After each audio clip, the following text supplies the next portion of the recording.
Hello, everyone, and welcome to Horseshoe Indianapolis for this Veteran Day card. It is a Monday, November 11th, and we have so much good racing, good promotions, and fun for you today on Veterans Day. Yeah, it's an honor to be here today. I mean, we're amongst some great ones here locally that are going to be on track with us, that we celebrate them and their history with the U.S. military for Veterans Day. It's an unbelievable card, an unbelievable day here at Horseshoe Indianapolis, and we are certainly appreciative of them joining us today. Yeah, we are. The first 9 races are named after veterans that we have the very good fortune to know. We got some videos this weekend promoting the event, and lots of handicappers going to put in some money towards the Pick 5 to donate to HVAF. Yeah, $500, pretty generous Pick 5s. Hopefully many of us can connect using $500, and hopefully some payouts as well. There was a big scratch of the most likely single horse. I believe that 4-horse in the maiden special weight event seems to open it up a little bit more. Not often does a scratch really make a race much more competitive, but in that one it certainly did. Yeah, and Latigo's out of that 9th race as well, the 10, which I thought was going to be a pretty heavy favorite, but yeah, we'll see what happens today. Thank you to everyone who's participating. We'll talk about that a little bit later, but first, it is cool, but it is sunny. Let's send it out to Todd to see what he has to say about the weather. Todd? From Indy's streaming news leader, this is a WRTV update. Well, good Monday. Starting off with the final week of racing for this season. Hard to believe we made it to the end of the year, and the weather today is going to cooperate. It's going to be great with temperatures that'll be in the 60s here later on this afternoon. It will be a little windy, though. Keep that in mind if you're going to be out on the patio. And as soon as the sun starts to set, it'll cool off pretty quickly down into the mid-50s. Looking ahead to tomorrow, it's a frosty start for you, and it's a cooler day, but it's a dry day still for us for our Tuesday racing with a high temperature that'll top off right around 53 degrees.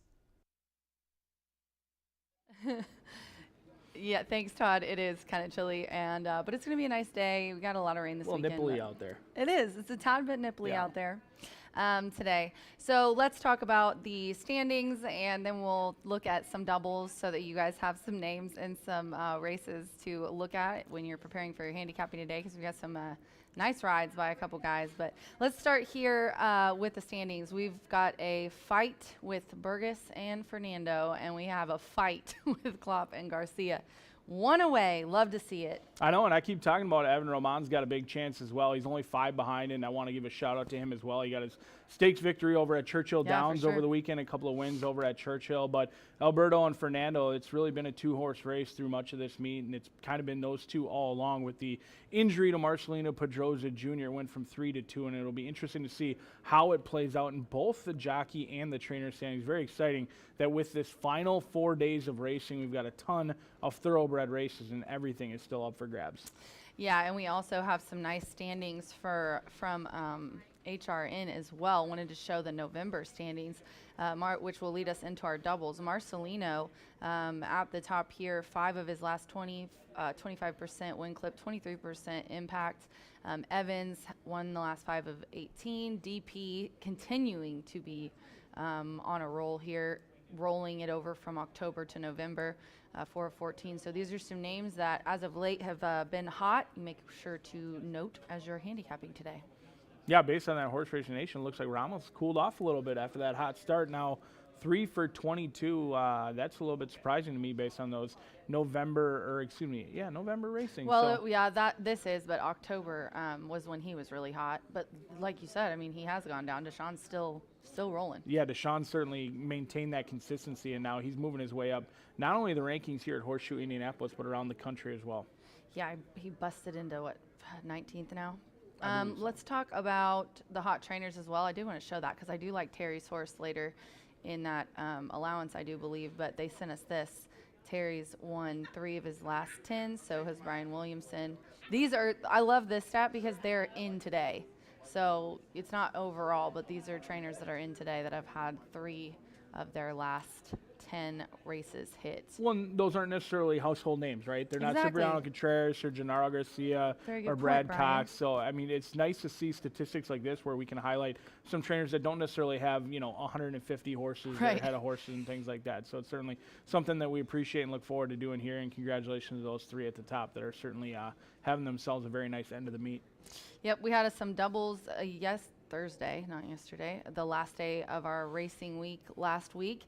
Santos Sanger and Marcelino Pedrosa, and we kicked it off with Marcelino in race 3. It was the one, wasn't it? Looking for glory right there for Rob Dobbs.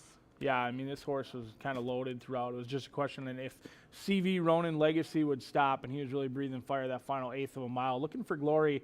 Still green. I mean, really didn't get into the bit much until my Mr. Perfect on the outside challenged, and then this one had to dig down deep. If you back this horse at 1-9, that's not the way you want to win. However, that was a game victory for sure. And then we went to the 9th race, and that is Outlaw Woman for Ethan West as well. We had some big payouts for Santo, but this one here, Outlaw Woman, 2-5. Yeah, previously the horse who had only been on the lead now kind of found a new dimension, being able to sit off the pace, and it made all the difference. Three-headed speed duel, and Outlaw Woman was a beneficiary of those horses going fast early. And Outlaw Woman somewhat refused to pass here late in the lane, but did get the job done, and is a maiden no more for that Connections. Let's go to race 5 for Santos' first hit of the day in the 7 Blue Lily. Raul de la Mora and a $23 horse. Yeah, no kidding, 10-1, and really dueled Color Me Fast into submission. That horse waved the white flag, and at 9-5 didn't even hit the board, which makes it all that much more impressive that Blue Lily was not only able to duel with your favorite, but seeing how that one finished, this one just kept extending the lead and never changed leads actually, but just kept on rolling today. And another nice price in the 7th race, number 4, 9 questions for Tony Granitz. This horse paid $11.20. Yeah, Conference Calling at a long lead really opened up at the top of the lane, gave the rest of the field every reason to quit, but 9 questions, refused to lose and pushed past late. I didn't think she was going to get it. No, I didn't think she was either, but Conference Calling was definitely breathing fire there, that final eighth of a mile. 9 questions with a long, sustained run, which isn't something you see very often from 2-year-olds, but 9 questions refused to give up. And congratulations to trainer Mike Lauer. He has a couple of horses in here today. Definitely want to. He's got some first-time starters. Did he give you any hints or anything like that? I haven't seen him yet. yet. Got him on top? I could text him. But normally it's he doesn't say anything unless it's like in person. That's when I'll have to do a roundabout walk just to get us some info for the day. Yeah, I was going to say, I don't get that info. You're the only one who gets the inside intel. Well, I am. I mean, They've raised me. We know, yeah. They've raised me since a dumb teenager. So I still appreciate a heads up here and there. Like, throw me a bone, right? If you ask, I don't look like I'm you. starving. Don't let the physique fool you. But I'm starving for winners. So if anyone has a winner today, feel free to pass it along. When you ask me to ask, I do every time. But you got to ask first. You can't just expect me to be here for you and offer you. I can't tell you how many times I asked you for a Brad Cox or Ricky Giannini tip and got shut out. So I learned my lesson. I'm not allowed I learned anymore. my lesson. Ricky got mad at me because I was jinxing him. And I'm a fellow Italian. I mean, I'm Italian. So now I'm not going to ask anymore because I got my hand slapped the only few times that I did ask. I know. Everybody thinks you jinx them. Michelle's like, please tell Brian not to pick me I know. anymore. I'm like the extra weight in the saddle that nobody wants. They're just refusing to have me put them on top. Oh, that's funny. Okay, let's talk about our Pick 5 challenge. Just to remind you guys, a lot going on today. We've got the $2,500 Veterans Day challenge. We're really happy to have that here today. It is sponsored by the HBPA. We always appreciate that. We are going to do that on races 3 through 9, and you can go to the first floor OTB counter. And the top 2 handicappers are going to get a seat to the NHC. I was just sending that contest out to a couple of buddies of mine. It's free to play, free to enter, 3 to 9. Not very often is something free, whether it's at the racetrack, casino, or anywhere. And this truly is free. You just have to pick horses 3 through 9, email them or turn in your sheet to Miss Tammy, and it's a huge thing here at Horseshoe Indianapolis, where we're giving away $2,500 in free money. Yeah, as somebody who is employed by the NTRA, I do want to tell you, though, that if you do want to be eligible for the NHC seat, you must go to ntra.com and renew your yearly subscription or whatever. There's an NHC seat today, too? 2 NHC seats. Wow. Today. Yep, to the Big finals time. in Vegas with me in March. You get a $500 travel stipend, tournament fees, and a 3-night stay at Horseshoe Las Vegas. it's a really good time. I know. I always want to go to Vegas. Jimmy Mack qualified this year, so me and Jimmy Mack are going to be tearing it up in Vegas this March. So be sure to enter into that contest. It's completely free. Now I want to talk about our handicapping today. We talked about the veterans. Brian will be doing all of those Winner's Circle presentations, as we will be dedicating the first 9 races to veterans that we are here with and know in our racing lives and personal lives. But we do want to give a shout out to all of our handicappers who are talking pick 5 today. B, me, and Jenna are all making a ticket for representing the Caesars team members. Steve Bick, Matty C is going to be here on property. He's making a ticket. Ed DeRosa, Scott Ehlers, Nick Hines, Press Box, Gene McLean. Louie just sent in his ticket. The Big A, been texting with him. He's going to send his ticket over. Ella Star, Anonymous Dan, and Jimmy Mack's about to come up here on the show here in a minute. Tell us your thoughts on the sequence if you want to. B, we start in race 6 today because we've got 11 races, 10 thoroughbred, and we start out with a claiming for 10. There's a couple scratches, but the back half looks pretty good. I think we're pretty fortunate. I mean, last year we had Nick Hines on track. This year, Matty Carruthers, Minnesota, well represented. Jimmy Mack joining us as well. It's going to be an excellent thing. $500 in tickets. Hopefully we can build that bankroll for Hoosier veterans and families. The sequence, I thought it was challenging. We are off the turf, which is a little bit unfortunate, but overall, I mean, I think it looks like it could pay dividends in here and could be fairly wide open. What did you think? Yeah, especially with some of the also eligibles, like in the 7th race, drawing in kind of makes it interesting. And the races, honestly, the sequence kind of gave me a headache. Then you have a 2-year-old maiden, which is always one. It's either McAdoo, that was a big scratch. I mean, that race Yeah. looked like it was Yeah. going to go strictly through McAdoo, and with McAdoo out, it makes it almost a wide open race. And then the Gary Lazier, our very own Gino, his race 9 is the last one for the veterans, and it's an allowance optional claiming for 50 in there. Latigo, I thought was tough, got scratched, which we alluded to earlier. And then 10th race is another allowance, and it's for Indiana breds. The one's out, leaving you 8 betting interests. And How did you cap it? Did you find a single, or did you spread? spread. We had $500, and this is for charity. true. I included as many as I could. I did 2 tickets, actually.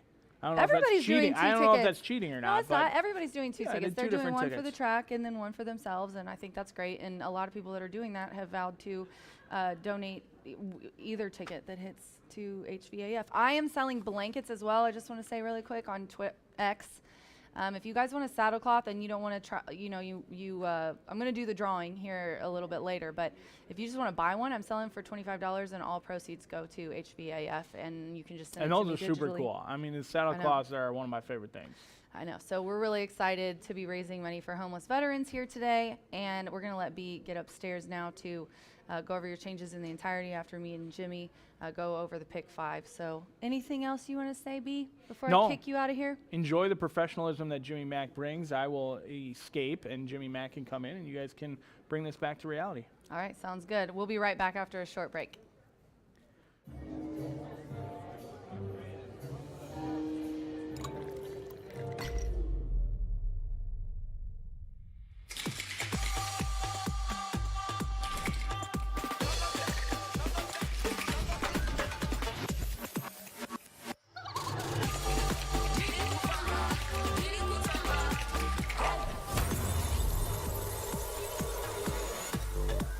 Tequila Herradura. Extraordinary awaits.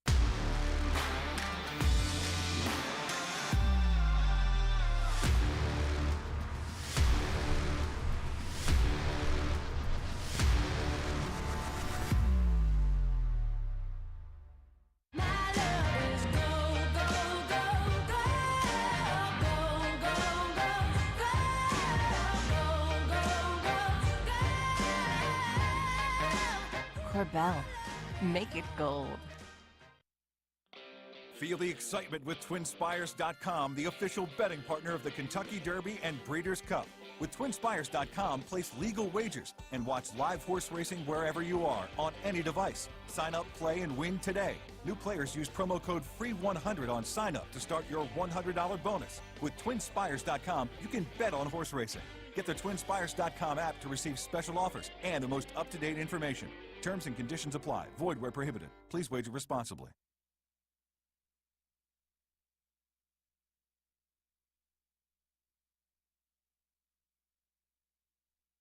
How's this for professionalism, Brian? I don't know why I found this. I like that. I like your new haircut. I got them all cut. I need Got a 'em all. powder, though. You got all 3 of them cut? Yeah, I get a little glare coming off there. Yeah, I'll powder you up here in a little bit. Let's talk about the early pick 5. Jimmy Mac's going to be here today with me, handicapping, helping me out since we have so many promotions. A lot going on. Yeah, we got a lot going on. We're going to talk about the late fire 5 before the race, and so is B during the chase. So we'll just go, and we just kind of talked about the sequence. It is tough. And in the break, Jimmy Mac said, hey, if I had $1,500, I agree. Tough sequence today. But like B said, we got kind of lucky, not too many scratches. But let's look at this early pick 5. You got a ticket here. Jimmy Mac, what'd you do in the first race? Bottom level maiden claiming. 7, I thought, was definitely going to change things getting out of that race. Yeah, just some key scratches today on horses I love. So with that defection of that one out, I'm going to use 2 horses here in the opening leg. And like you said, it's Indiana bred and maidens going 5.5. And I tightened it up to 2 horses. The inside 2-step Jake making that second start off the layoff for Aaron West. $64 ticket and all. And then I also used the 3 there. Benny's Day, who, I really don't like. If the roles were reversed and the 1 was drawn outside the 3, I probably would single the 1 here. But yeah, really. I'll use those 2 in here just to start the Yeah, opening he's got leg. good inside early speed there. That's going to be pretty interesting. I like the 6, too, Humor's Image in there. That's part of my selections as well. Let's go to the second race, an Indiana bred 3-year-old up allowance. These are sired, and the only one of 2 races that I don't have any scratches in. So I like the 3-2 here. I thought a couple of these were kind of chalky, and this is one of them. Yeah, 3, and there's my top pick as well, Cringe. And this one, I like this horse getting back to the short distance. Been facing some much tougher company than anything in here. And but I am going to spread just in case that one just, it's not just the route races I'm willing to draw a line through. I'll use your 2 also, and then I'll add the 2 horses to the outside, 6 and 7. So I'll go 4 deep there in race 2. In the third race, this one's the one that was on the turf, our first one that was on the turf. So we're going to be taking that off. They're going to run a mile 70 on the what now is a good main track. We started with might muddy. Be fast by then. Yeah, with the sun probably. Wind's blowing. Yep. It's drying out pretty quick. The 1's out. Sammy B is on the 6 and the 7 and 8. So we got a shorter field. If you're playing the early pick 5, 5 horses in here, you maybe can get away with a little bit less. What'd you do, Jimmy? I think you can tighten up a little bit here with the 1 out. The 1 was that and the Greg Foley piece later on were my 2 singles of the day. But I'm going 4 deep in here, 3 through 6. The 2 Lauer pieces, the John Langmeyer horse X, and then that second place in behind Unbridled Slope. And then Rich Kingdom, who I thought ran a really good race at the sprint distance last time behind Cupid's Runaway, who's the horse of the meet right now, I believe, with 6 wins. And that one getting a little extra ground, I think could get a slice at a price, if not upset the apple cart here. We'll be rolling late and definitely will appreciate the added ground.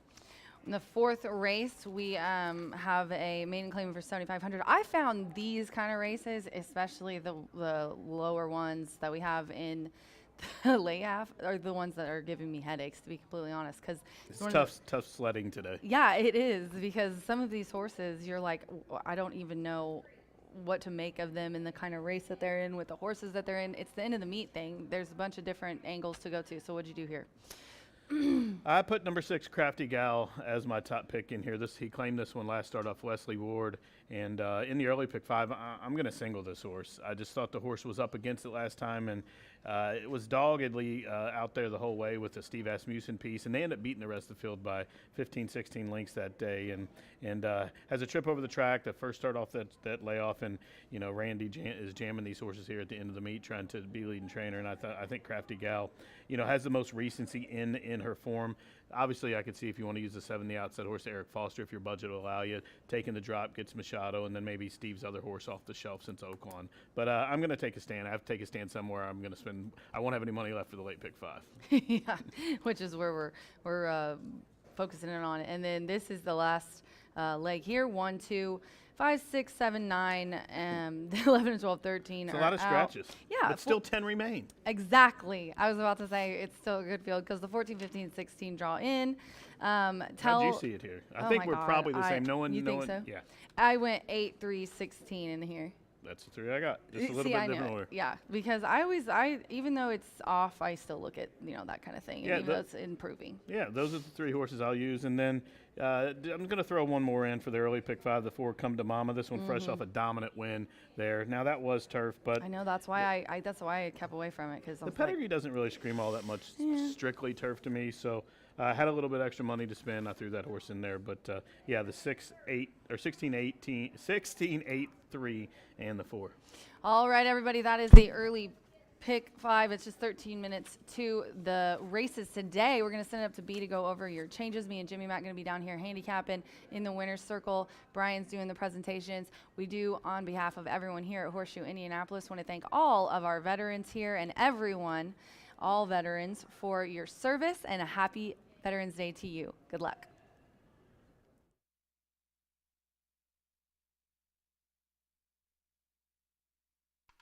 Good afternoon and welcome to a Monday, a very special Monday here at Horseshoe Indianapolis, where we honor Veterans Day here at Horseshoe Indy. We are on a good main track and we are off the turf today, so all races will be run on the main track. Let's go through today's scratches and changes, beginning right away in race number 1 in honor of John Kinzel Sr. Scratch number 7, It's Last Call. Number 2, Prophet Obadiah, will be 1 pound over. Race 2, no changes. In the third, this one named for Louis Zukowski, scratch 1, 7, and 8. Number 4, Who's Your Daddy, will be 4 pounds over. New rider aboard number 5, Black, White, and Gold, now ridden by our leading rider currently, Alberto Burgos. Number 6, Painter's Canvas, picked up by Sammy Bermudez. Distance changes as well, 1 mile and 70 yards, and with those scratches, no superfecta or horseshoe hat trick. Race 4, clear of change. Race 5, off turf, distance 1 mile and 70 yards. Race 5 named after Kevin Schott. Scratch 1, 2, 5, 6, 7, 9, 11, and 12.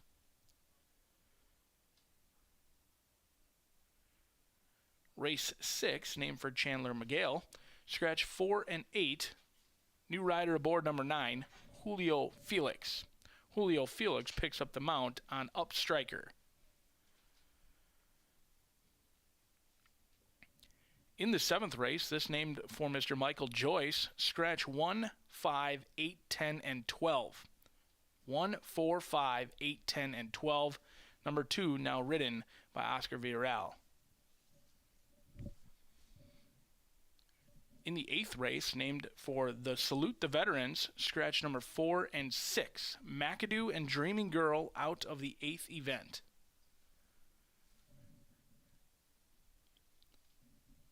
In the 9th race, named for our very own Gary Lazier, scratch 3 and 10. Number 7 will be 1 pound over. Number 9, Our Dream Ride, now ridden by Rodney Prescott.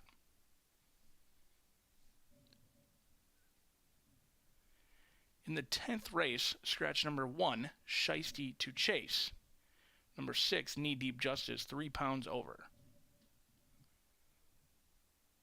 The 11th and final, a quarter horse event, Miss Martha Clausen will take you through. A couple of overweights to go over and a few rider changes. Number 2, picked up by Giovanni Vasquez Gomez, will be 7 pounds over. 3 will be 4 pounds over. 4, 7 pounds over. 5, 5 pounds over. 6, 2 pounds over. Number 7 will race with a flipping halter and is 5 pounds over. 8, 7 pounds over. 9, 2 pounds over. Number 10, 7 pounds over, and scratch all of the also eligibles, 11, 12, 13, and 14 out of the 11th and final on Veterans Day here at Horseshoe Indianapolis, just 9 minutes away from kicking off that early pick 5, 11.99% takeout, the lowest takeout in the nation. So wherever you may be, get comfortable. We've got an excellent Veterans Day lineup here for you at Horseshoe Indianapolis on a good main track.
The best in the business, Gary Lazier, puts the horses on the track for a Veterans Day card here at Horseshoe Indianapolis. Scratch number 7, it's last call.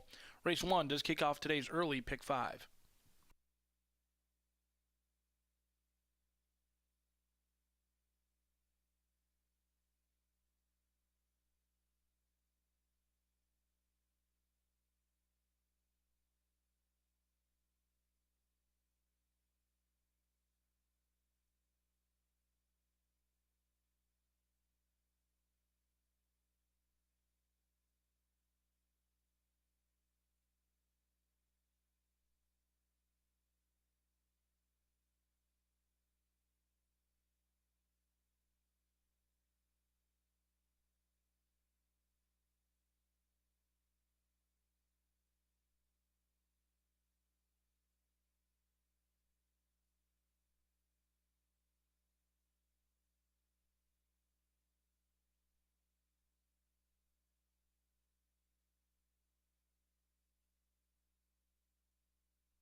Fields made their way to the starting gate. It is now post time for the opener.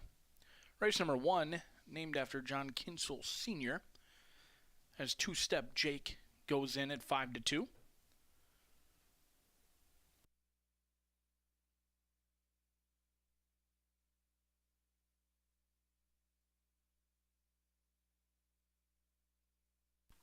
The gray Benny's Day goes in. Waiting on Sunday Tryst, Tane Como, and Humer's Image. Currently even money and favorite on the outside is Humer's Image.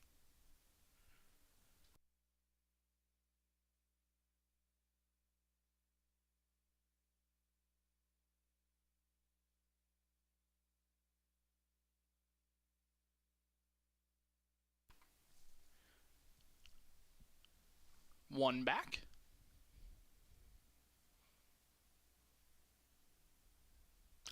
Off and running on Veterans Day here at Horseshoe Indianapolis, as Sunday Tryst broke a little bit tardy, as did Tane Como, but Two-Step Jake had no problem getting out of the gate, and Two-Step Jake at 7-2 clears off by a length from Humer's Image in second, and the gray Benny's Day is good to go 2 lengths off of Two-Step Jake, who's going rather quickly. Then comes Prophet Obadiah in fourth alongside Tane Como, and Sunday Tryst can see them all through an opening quarter in 22.23, and Two-Step Jake puts the pedal to the metal, and Benny's Day asked to go get on terms, as is Humer's Image, as those two still sitting a length behind Two-Step Jake. Tane Como rounds into fourth. Prophet Obadiah has to do a lot better than that, and still nothing from Sunday Tryst, who must be 15 lengths out of it, as Two-Step Jake is put away Humer's Image, and Humer's Image had no response today, as Two-Step Jake still fighting on clear, and Benny's Day is still trying, but Two-Step Jake is courageous in victory, and it's a day for Two-Step Jake from Benny's Day, and Humer's Image settles for third at 3-5.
One, 3, 6, 4 in 105.53. Two-Step Jake enters the winner's circle for the first time in this 3-year-old gelding's career by Sky Fire out of Sneaky Sarah, Brenton, Indiana, by South River Ranch, owned by MY Stables Inc., trained by Aaron West, and ridden to victory by Sammy Bermudez. Two-Step Jake is the official winner of race number 1. First exacta of the day returns 11.50. 50-cent trifecta 136, 10.75. 10-cent superfecta 12.29. Race number 2 coming up 22 minutes from now. No scratches and changes, but stick around the winner's circle. The first of 9 presentations today on a very special Veterans Day here at Horseshoe Indianapolis. Race number 1, new to this year's celebration of our veterans at Horseshoe Indianapolis, is honoring a significant military hero who died within the last year. This year's special salute is to Mr. John Kinsel Sr. Mr. Kinsel was the last remaining Navajo code talker when he passed several weeks ago at the age of 107 years old. The Navajo code talkers are recognized as a vital piece of the defeat of the Japanese in World War II. The Code Talkers were a group of Navajo tribe members who served in the Marines, transmitting code messages that even the most skilled Japanese code breakers couldn't crack. The Code Talkers transmitted information on troop movements, tactics, and orders, and participated in every assault the Marines conducted in the Pacific from 1942 to 1945, proving vital to the takeover of Iwo Jima. The code was based on Navajo, a complex language, and assigned a Navajo word to English key phrases and military tactics. Their system enabled the Code Talkers to translate 3 lines of English in 20 seconds, not 30 minutes as was common with existing code-breaking machines. Horseshoe Indianapolis and Caesars Entertainment Corporation salute Mr. John Kinsel Sr. for his incredible service to our country, and may he rest in peace.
Off and running on Veterans Day here at Horseshoe Indianapolis as Sunday Tryst broke a little bit tardy, as did Tane Como, but Two-Step Jake had no problem getting out of the gate, and Two-Step Jake at 7-2 clears off by a length from Humor's Image in second, and the gray Benny's Day is good to go 2 lengths off of Two-Step Jake, who's going rather quickly. Then comes Prophet Obadiah in fourth alongside Tani Como, and Sunday Tryst can see them all through an opening quarter in 22.23, and Two-Step Jake puts the pedal to the metal, and Benny's Day asked to go get on terms, as is Humor's Image, as those two still sitting a length behind Two-Step Jake. Tani Como rounds into fourth. Prophet Obadiah has to do a lot better than that, and still nothing from Sunday Tryst, who must be 15 lengths out of it, as Two-Step Jake is put away Humor's Image, and Humor's Image had no response today, as Two-Step Jake still fighting on clear, and Benny's Day is still trying, but Two-Step Jake is courageous in victory, and it's a day for Two-Step Jake from Benny's Day, and Humor's Image settles for third at 3-5.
Horse is in the paddock here for race number 2 to kick off the early pick 4. Now, the second pick 4 today will start in race 7 with this 11 race card, but race number 2 coming up in 7 minutes here is a sired Indiana allowance for those who have not won 2 races other than or never won 3 life, or they're going to go 5.5 furlongs here. And field of 7 here, and a good quality field here to start the early pick 4. I'm going to start with a price play here. Number 3, Cringe, currently 8-1, and Cringe started off his career last year and thought he could be any kind of horse. In fact, he rattled off a stakes win early in his career. You see the pony there standing in front of him, trying to keep him calm. The pony person there just giving him a couple pats as they're tightening that girth. And a lot of times when you see these horses in the paddock, it's just to keep them calm in there and help them out. And Cringe, like I said, started off with a second place finish, came back, broke his maiden, his third start of his life. He won his stake. Those were all at sprint distances. Most recently, we've seen him facing the likes of Kingsbury Road and Highest Memories, and those were going long. He ran in the Itoba Stakes and didn't fare very well, but the 2 X's the 2 times before in September and August of this year, he was only beaten 8 1/4 and 5 3/4 lengths respectively, and that's generally a good enough race to win here. His numbers are good. I just think he's a better horse going short. He turns back here in here and gets back to where the distance or around the distance where he won his 2 previous races at the sprint distance. Now this is 5.5 furlongs. I have no reservations about that. I don't think he'll be that close to the pace. He'll need some pace to chase, and I think he'll get it in here and should come running.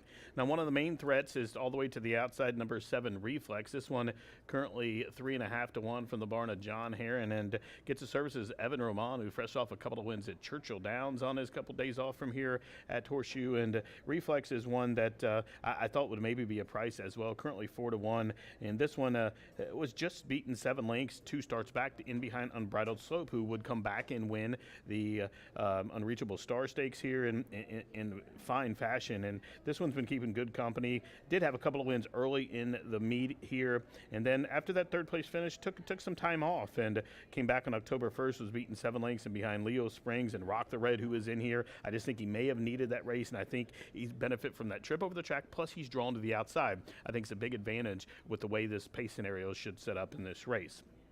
Speaking of Rock the Red, he's drawn the 2-hole.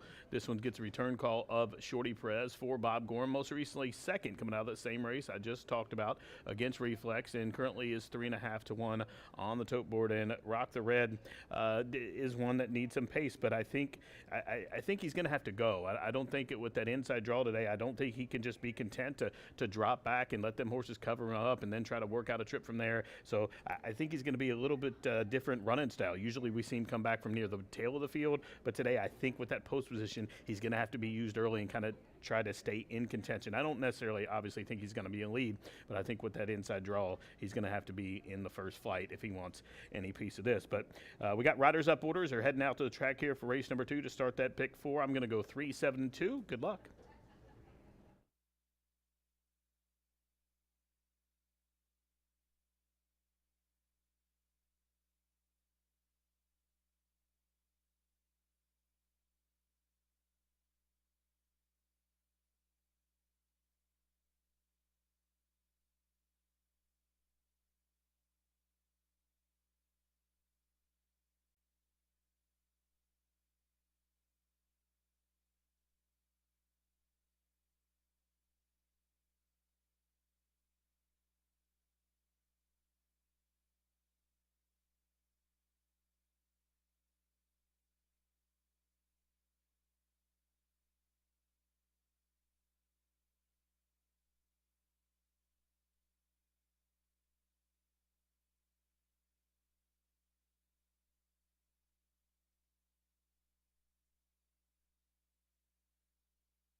Horses are on the track for the upcoming second race. Kicks off today's early pick 4.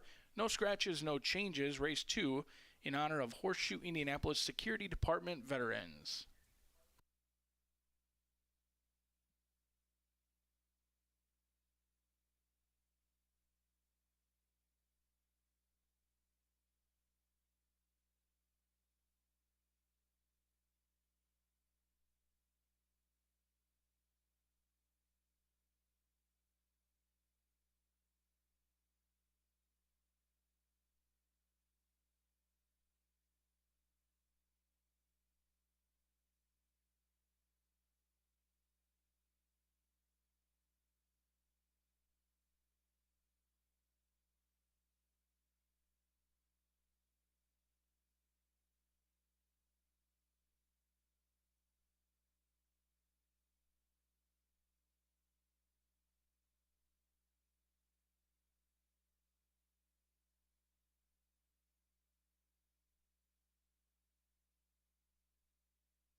Field approaching the starting gate for race 2, named in honor of the Horseshoe Indianapolis security team veterans.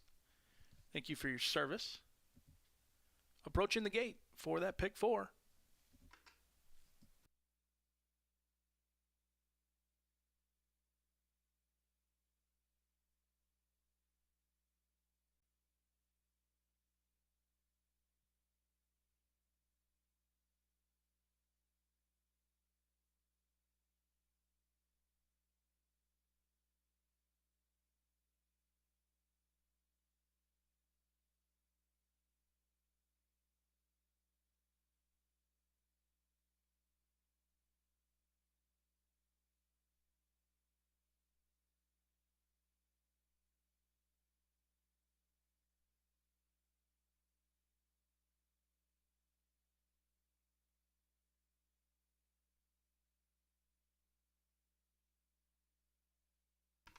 Loading process has begun. Spot on Justice goes in, as does 3-2 Run.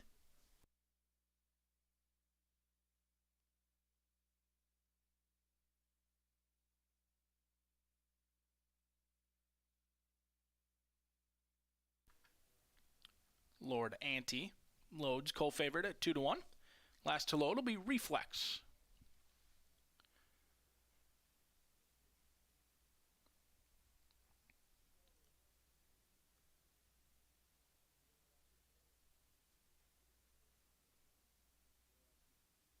They are off and running to an even beginning as Cringe on the cutback is hustled hard for that lead, but not as quick as Lord Ante and Spot on Justice, as it's a scramble for the lead as 3-2 Run showing good speed as well, but Spot on Justice pokes that nose in front from Lord Ante, who settles a half length off of it. Cringe is good to go as 3-2 Run checks out of it, now in 5th behind Reflex, and then behind those is Caboose as well as Rock the Red, as Spot on Justice and Lord Ante dueling through an opening quarter in 22.55. Cringe coming under a ride as Alberto Burgos asking Cringe for his best running.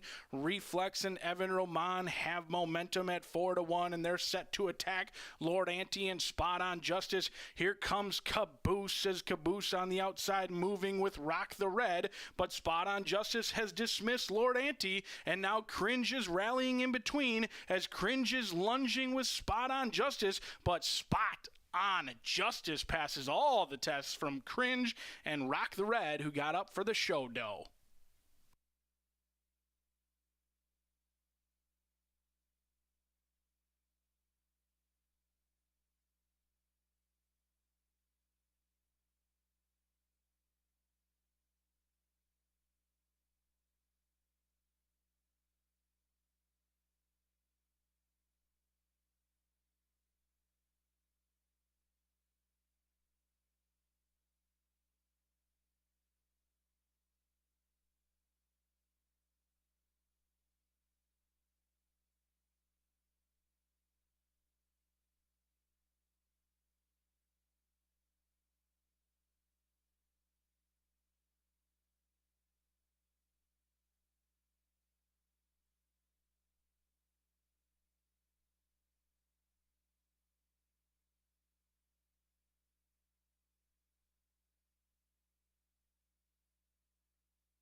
One, 3, 2, 7, unofficially in 105.40.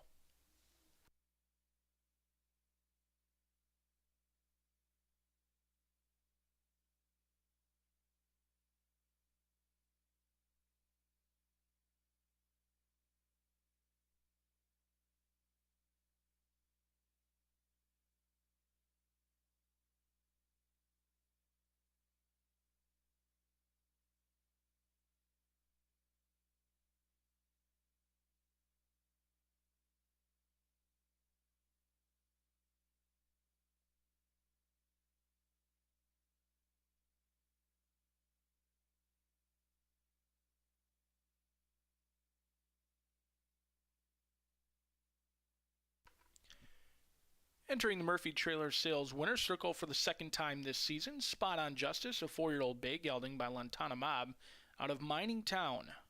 Bred in Indiana by Justice Farm and Greg Justice, trained by Chaz Recchi, owned by Raquel Soriano, ridden to victory by Oscar Villarreal. Spot on Justice, your winner of Race 2, named in honor of the Horseshoe Indianapolis Security Team veterans, is now official. $1 exacta, $19.60, 50-cent trifecta, $29.05. That 10-cent superfecta, $20.10. The first daily double of the day, ones are wild, $26.80. Race number 3 on the board in 22 minutes from now. But stick around that winner's circle as we honor our Horseshoe Indianapolis Security Team veterans.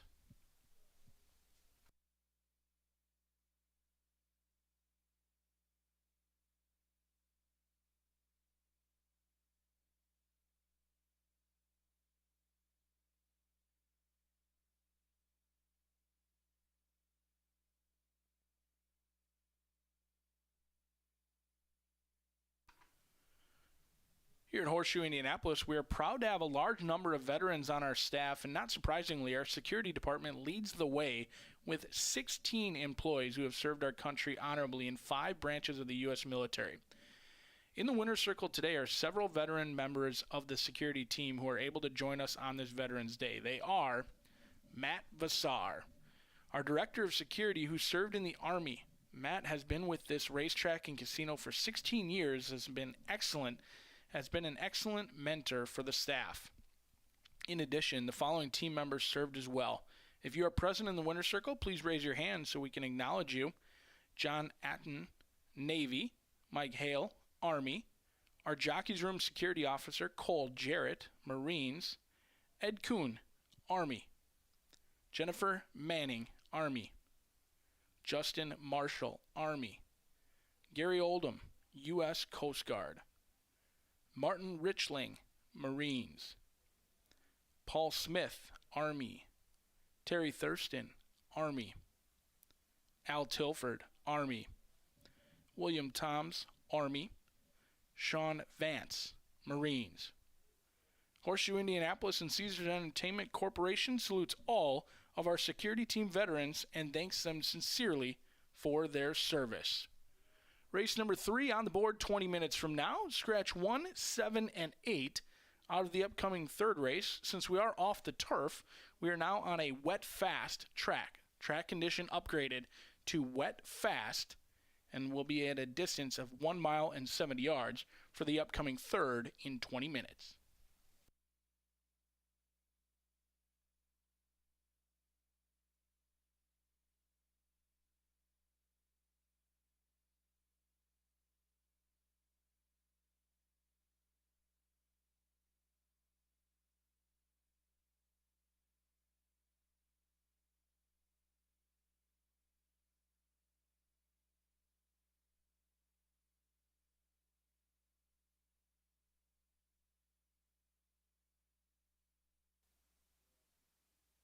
They are off and running to an even beginning as Cringe on the cutback is hustled hard for that lead, but not as quick as Lord Ante and Spot on Justice, as it's a scramble for the lead as 3-2 run showing good speed as well, but Spot on Justice pokes that nose in front from Lord Ante, who settles a half length off of it. Cringe is good to go as 3-2 run checks out of it, now in 5th behind Reflex, and then behind those is Caboose as well as Rock the Red, as Spot on Justice and Lord Ante dueling through an opening quarter in 22.55.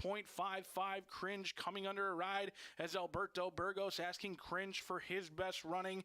Reflex and Evan Roman have momentum at 4-1, and they're set to attack Lord Ante and Spot on Justice. Here comes Caboose as Caboose on the outside moving with Rock the Red, but Spot on Justice has dismissed Lord Ante, and now Cringe is rallying in between as Cringe is lunging with Spot on Justice, but Spot on Justice passes all the tests from Cringe and Rock the Red, who got up for the show dough.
Cowboy Culture is the only son of Quality Roads standing in the state of Indiana. He's out of a Smart Strike mare, went undefeated as a 2-year-old, won multiple stakes at age 3, was stakes placed at age 5, and retired sound after a 28-race career.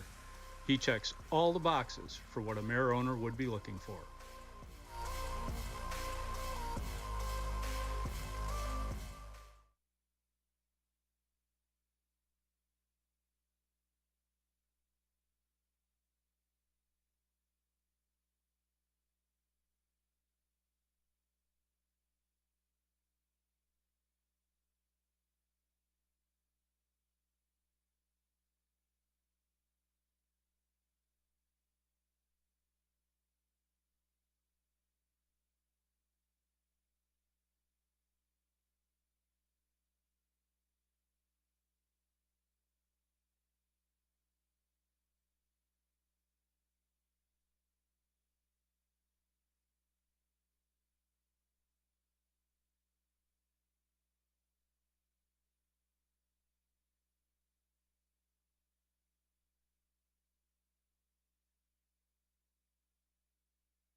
Spot on Justice refused to lose there in race number 2 as the one hole takes down the first 2 races here. Speed is okay. Don't necessarily mean that there is a track bias, but Spot on Justice gets it done there for Don Juan and Soriano, and that Chaz Recchi to the circle. Now, onward to race number 3. We'll start another rolling double, another rolling pick 3. We do have a couple of scratches in here. The inside horse Jeopardy Theory and the 2 outside horses, numbers 7 and 8 in Documentado and Scenic Justice. 1, 7, 8 are out. Takes us down to a field of 5. This is an allowance race, optional claimer.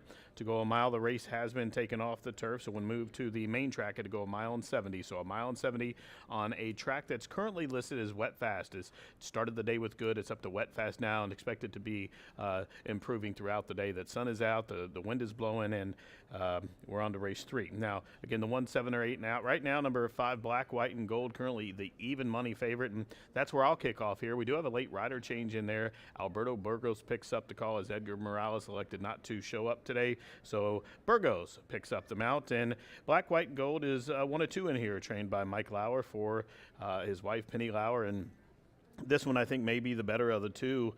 Dismal performance last start on the turf when facing Open Company, but the dirt effort the time before that, the Too Much Coffee Stakes, the horse was second, beaten 4 lengths in behind Demolisher, who is currently leading his division. The Demolisher's only loss came against Open Company down the Bryan Station at Keeneland, but prior to that, I think he was 4 for 4 here with a couple of stake wins, and this one chased him around there and was second. Zolo, who was third that day. Zolo has came back and won a couple of races here also for Tony Duran. So this horse exits a good race there, 2 back, where that effort at second place finish lands him in the circle here today probably. Prior to that, Open Company on the turf. We get back to the Governors, again facing Demolisher, beating 10 lengths on the dirt.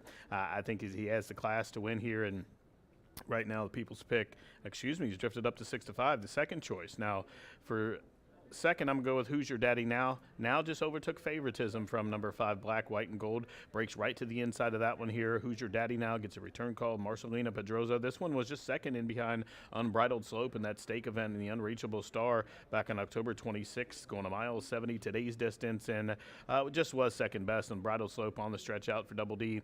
Freak that day, and this one tries hard every time. A 3-time winner from 10 starts for John Langmeyer. 50% in the money. Has made over $173,000. And I expect this horse to be the one to chase. Who's Your Daddy Now is drawn to the inside of Black, White, and Gold. I think it's the main opposition for the speed, and I think Marcelina Pedroza is going to have to squeeze on this one out of the gate and get some early position there as the horses are making their way to the track. Now for third, number 3, Rich Kingdom. You see the rider getting a leg up there from Carter Riley as Evan Roman climbs aboard. This one used that sprint race last time, I think, to prep for this race today. Was a starter in behind Cupid's Runaways, a 6-time winner at the meet, and this one was 4th. I love the gallop out that day. The horse came running with a strong gallop out, gets some extra distance today. I think the distance is preferred. He's a 5-time winner.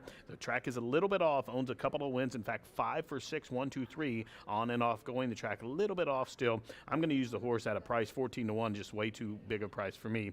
5, 4, 3 here in race 3. Good luck.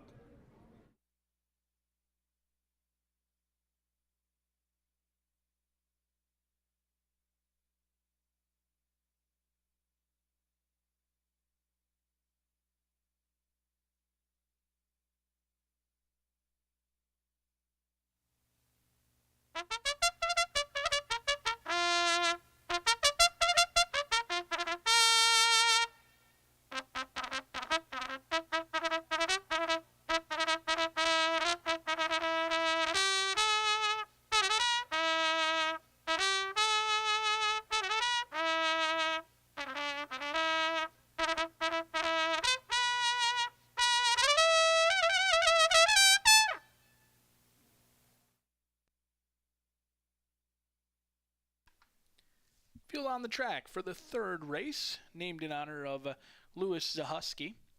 Race number 3, scratch 1, 7, and 8.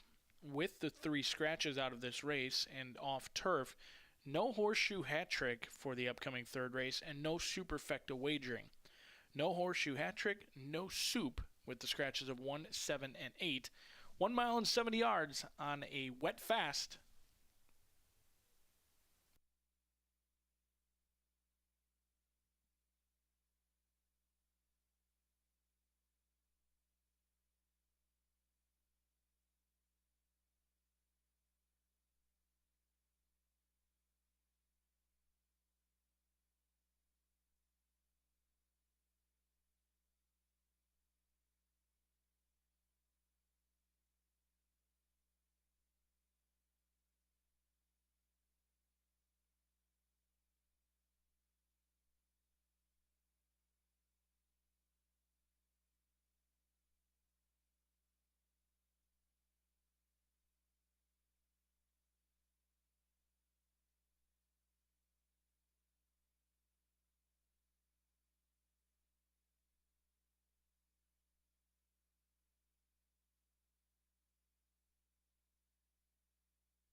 Field has reached the starting gate for the upcoming third event. It is now post time for race 3.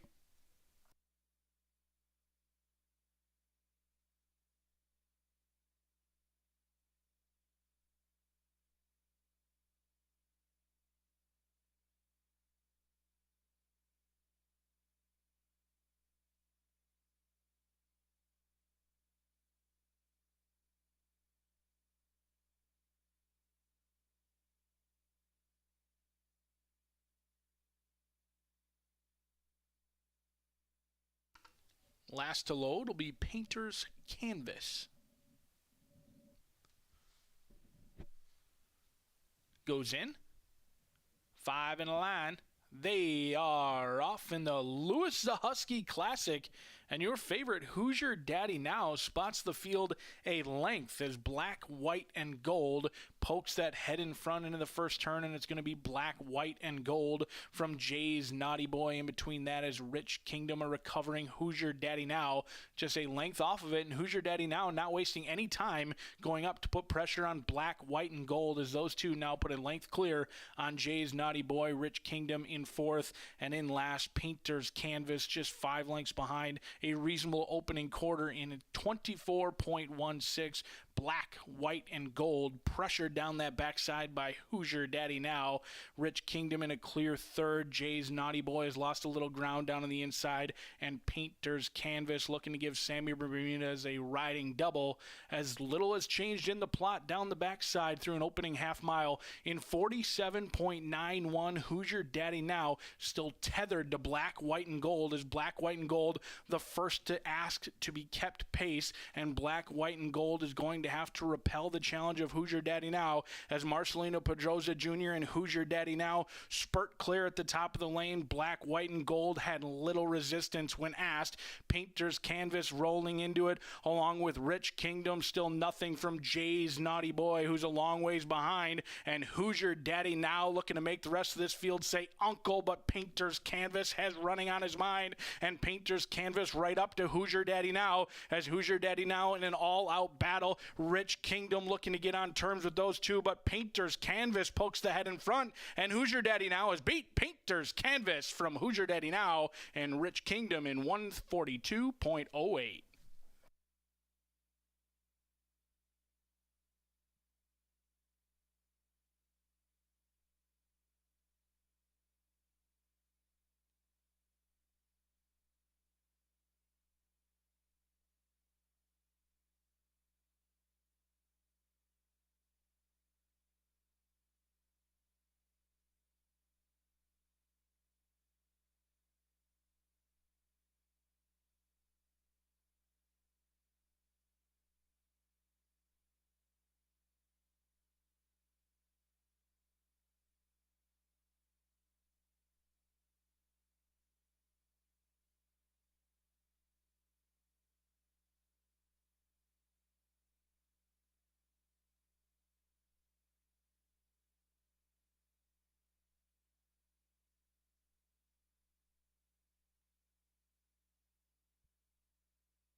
Photo sign is down 6-4-3-5 as Painter's Canvas takes race 3, named in honor of Louis Zahusky.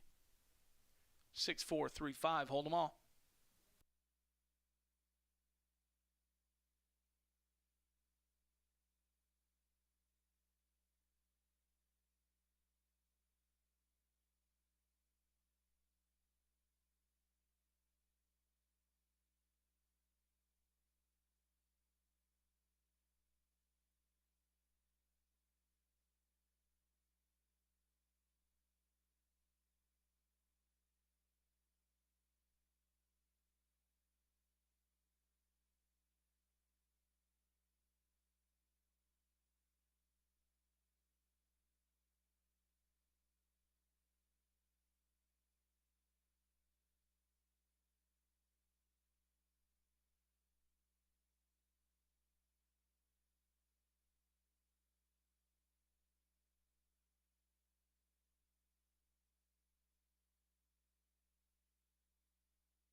Into the Murphy Trailer Sales Winter Circle, Painter's Canvas, a 4-year-old bay gelding by Painter out of Mizzen My Mama. Bred and owned in Indiana by Michael and Penny Lauer. Trained to victory by Mike Lauer. Sammy Bermudez gets his second winner of the day.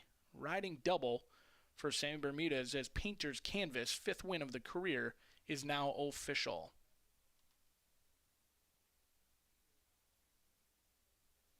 $1 exacta, 6-4, 10.60. 50-cent trifecta, 32.15. $1 double, 21.90. 50-cent pick 3, 48.15. Stick around that winner circle as we honor Mr. Louis Zahusky, who's joining us today from his home in Wellsboro, Pennsylvania. Race 3 was named in honor of Special Horseshoe Indianapolis customer, Mr. Louis Zahusky. Louis is watching us today from his home in Wellsboro, Pennsylvania, and is a retired veteran of the U.S. Air Force. Louis was born and raised in Wellsboro and enlisted in the Air Force at the age of 17. After completing basic training in San Antonio, Texas, he was placed in tech school and studied AFSC logistics at Lowry Air Force Base in Denver, Colorado. From there, Louis was transferred and spent 3 years in Okinawa, Japan. From Japan, he was sent to the Middle East and served for 3 years in Saudi Arabia and 2 years in Qatar. When his foreign assignments were over, Louis spent the next 20 years of his military career in Charleston, South Carolina, before he retired from the Air Force in 2008. Louis is an avid horse player who started going to the racetrack at Tioga and Finger Lakes. With that, he's a real fan of racing in Indiana and loves playing in Tammy's contests. Louis has a wife, Sharon, and 4 children ranging from the ages of 29 to 17, Hannah, Haley, Heidi, and Hayden, who are all very proud of him. He says that his fondest remembrance of his military career was the camaraderie and friendships that he made, especially those in the 20 years that he spent at the Air Force Base in South Carolina. Louis, Horseshoe Indianapolis, and Caesars Entertainment Corporation, thank you for your service and for being a part of today's ceremonies, and wish you the best of luck in today's contest with Tammy. Race number 4, now 20 minutes away. Hopefully you had a bet on Painter's Canvas. No scratches, no changes in the upcoming 4th race.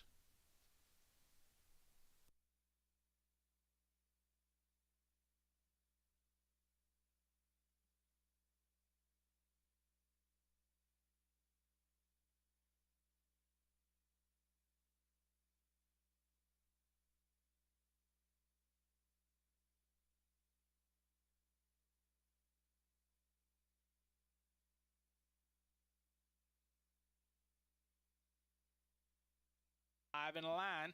They are off in the Louis Zahusky Classic, and your favorite Hoosier Daddy Now spots the field a length as black, white, and gold pokes that head in front into the first turn, and it's going to be black, white, and gold from Jay's Naughty Boy. In between that is Rich Kingdom, a recovering Hoosier Daddy Now, just a length off of it, and Hoosier Daddy Now not wasting any time going up to put pressure on black, white, and gold as those two now put a length clear on Jay's Naughty Boy. Rich Kingdom in 4th, and in last, Painter's Canvas just 5 lengths behind. A reasonable opening quarter in 24.16.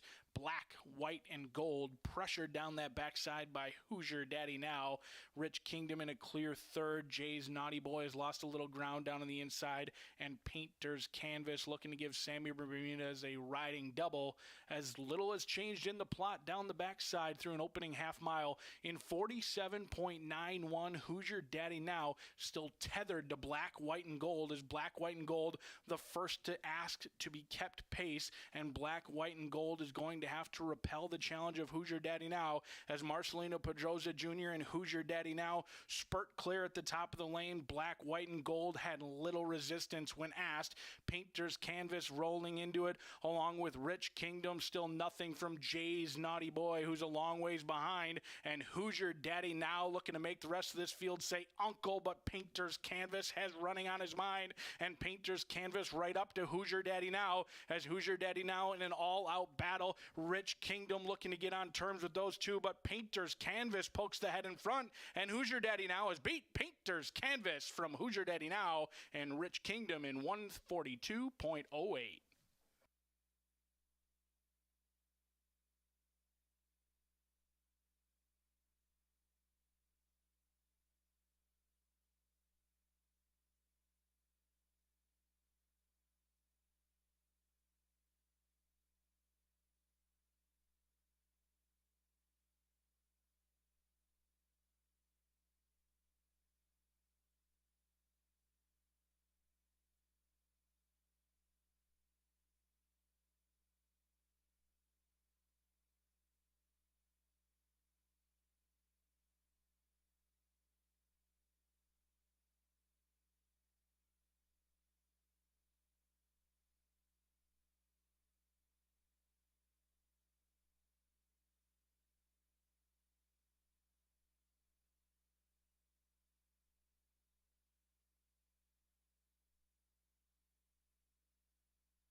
There's a lot of things that are special about Jimmy Mack. Yep. Special guest. Special guest this time. I had your own intro, but we just can't find it.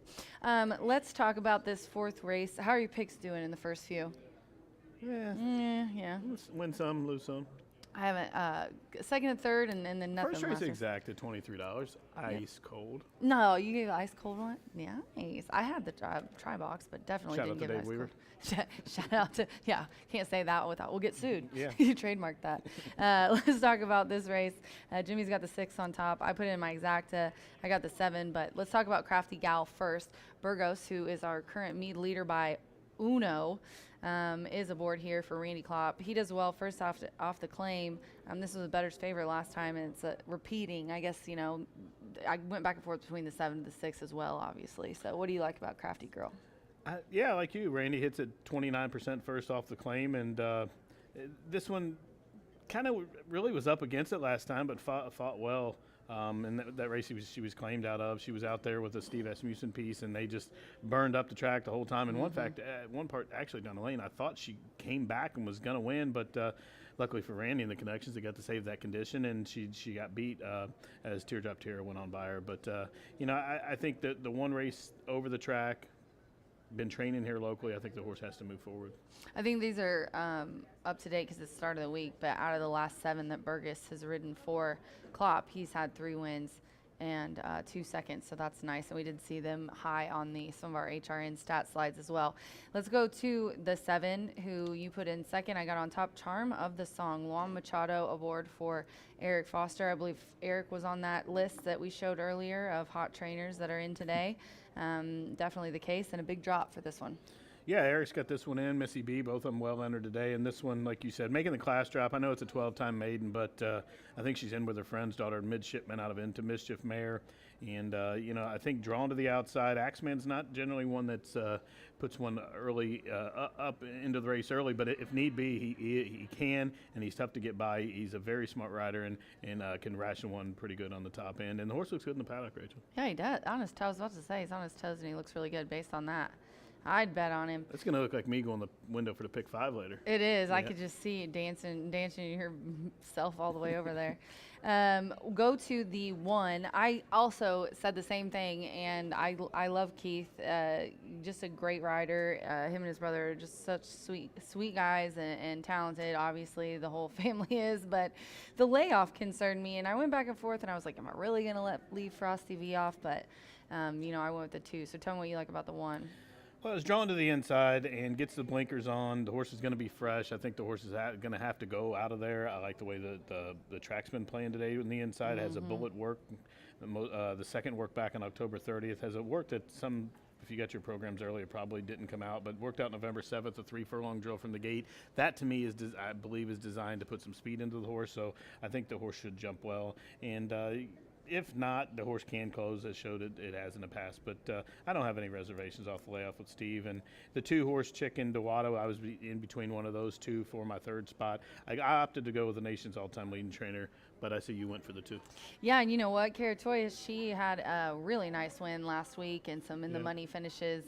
And the week before, she had a nice win. So it's limited numbers, and you and I were talking about this. Well. Yeah, we were talking about this earlier is, you don't always see the numbers or the stats for some of the trainers that don't start 150 head, a horse like Klopp and Garcia do. So definitely made note that she had had a few winners.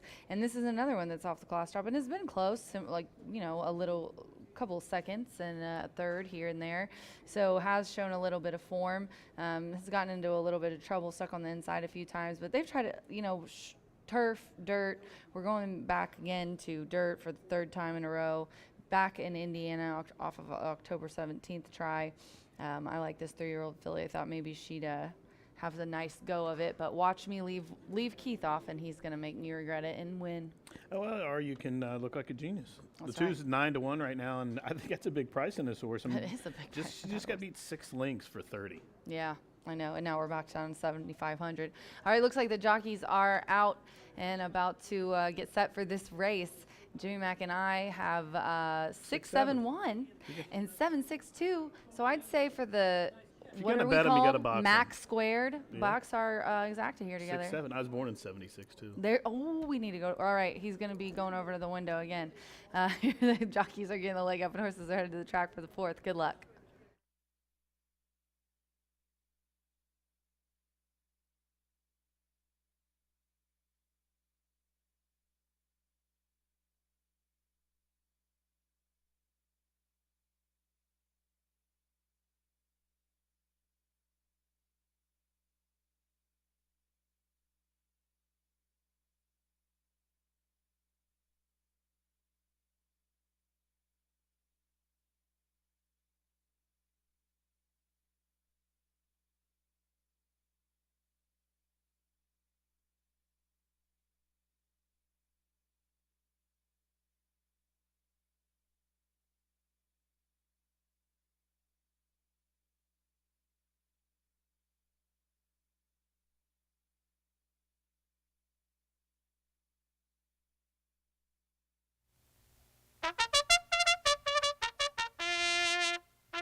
Field on the track for the upcoming 4th race. No scratches, no changes. Race 4, named in honor of Mr. Walter Macy.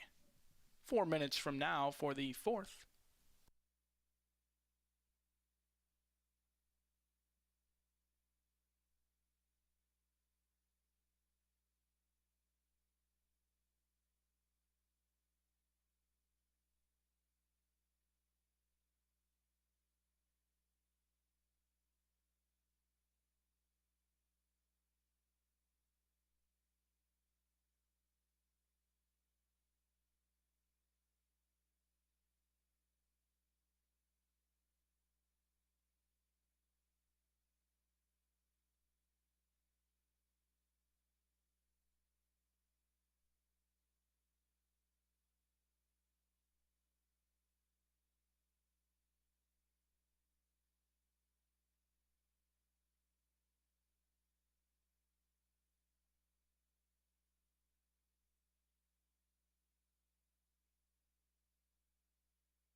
late scratch in the upcoming 4th race, number 3, Low Key Flex. A late scratch on advice of the track veterinarian. If you had number 3, Low Key Flex, in pick 3, pick 4, or pick 5, it'll now be transferred to the post-time favorite. If you had Low Key Flex in the second leg of a daily double, be a consolation payoff. Low Key Flex, a late scratch on advice of the track veterinarian.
Field approaching the starting gate for race 4.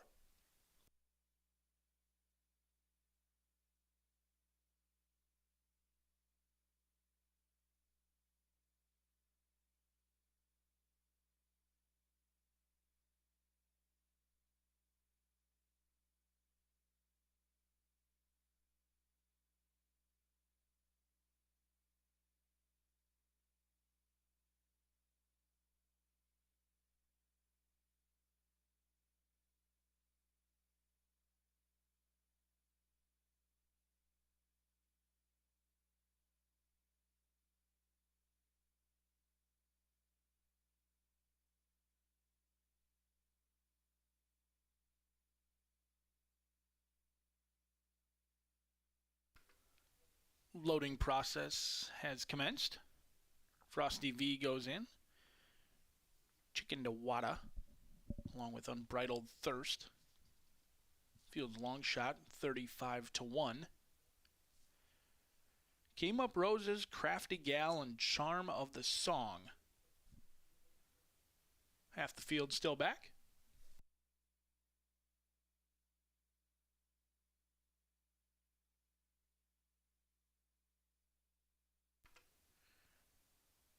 Waiting on the 2 prohibitive favorites in wagering, Crafty Gal and Charm of the Song, and will be set for race 4 in honor of Mr. Walter Macy.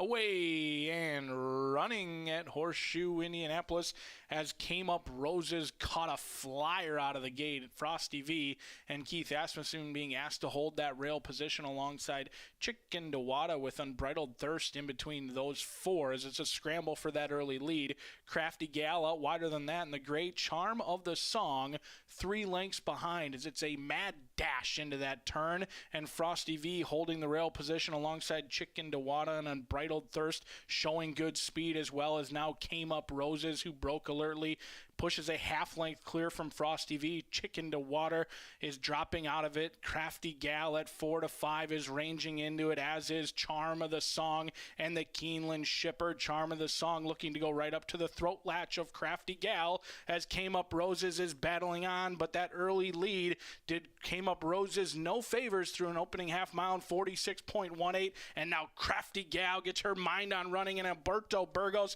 and Crafty Gal first off the claim. Looks like a winning one. 5, 6, 7. What a valorous effort from Crafty Gal for Alberto Burgos from Charm of the Song. Now 0 for 13 and Came Up Roses.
First home, first back, Crafty Gal, victorious in 111.19, 6-7-5-2 in the fourth.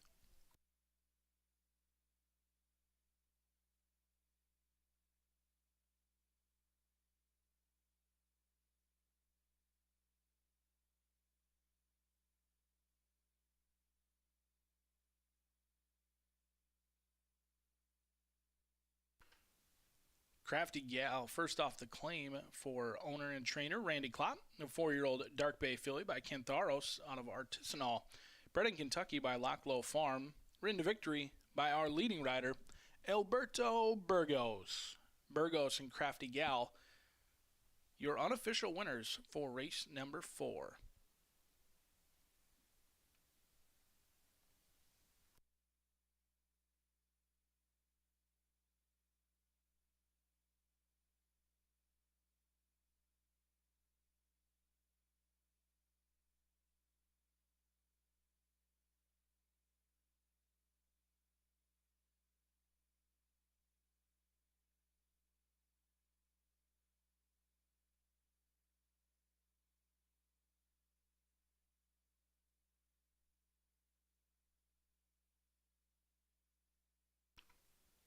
It is now official.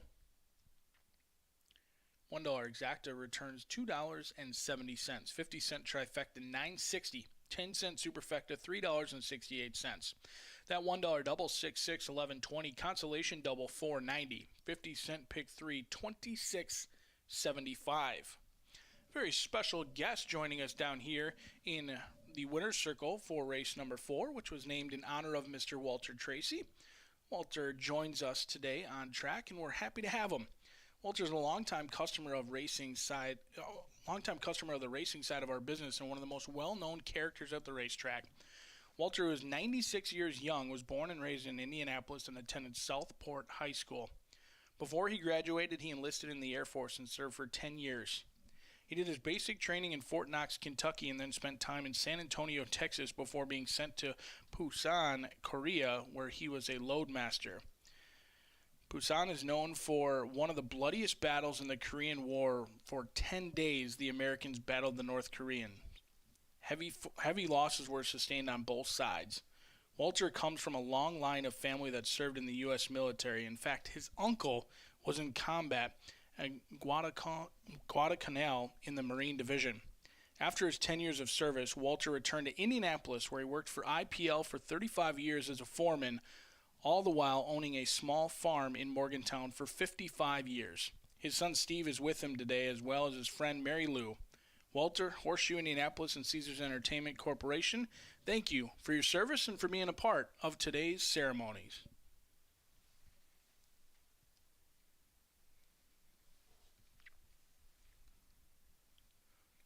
Race 5, 23 minutes from now, does not kick off today's Late Fire 5 or the Horseshoe Hat Trick. The Late Fire 5 begins in race number 6. Rolling daily doubles and pick 3s available.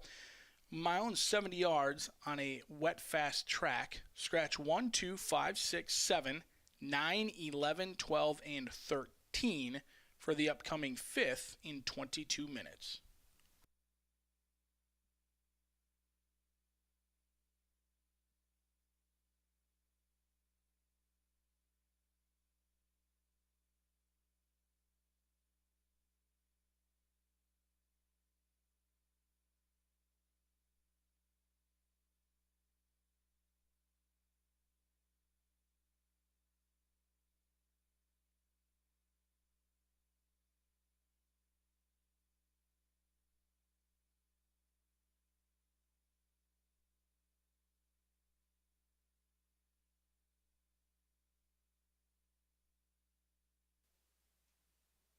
Away and running at Horseshoe Indianapolis as Came Up Roses caught a flyer out of the gate. Frosty V and Keith Asmussen being asked to hold that rail position alongside Chicken Dewada with Unbridled Thirst in between those four as it's a scramble for that early lead.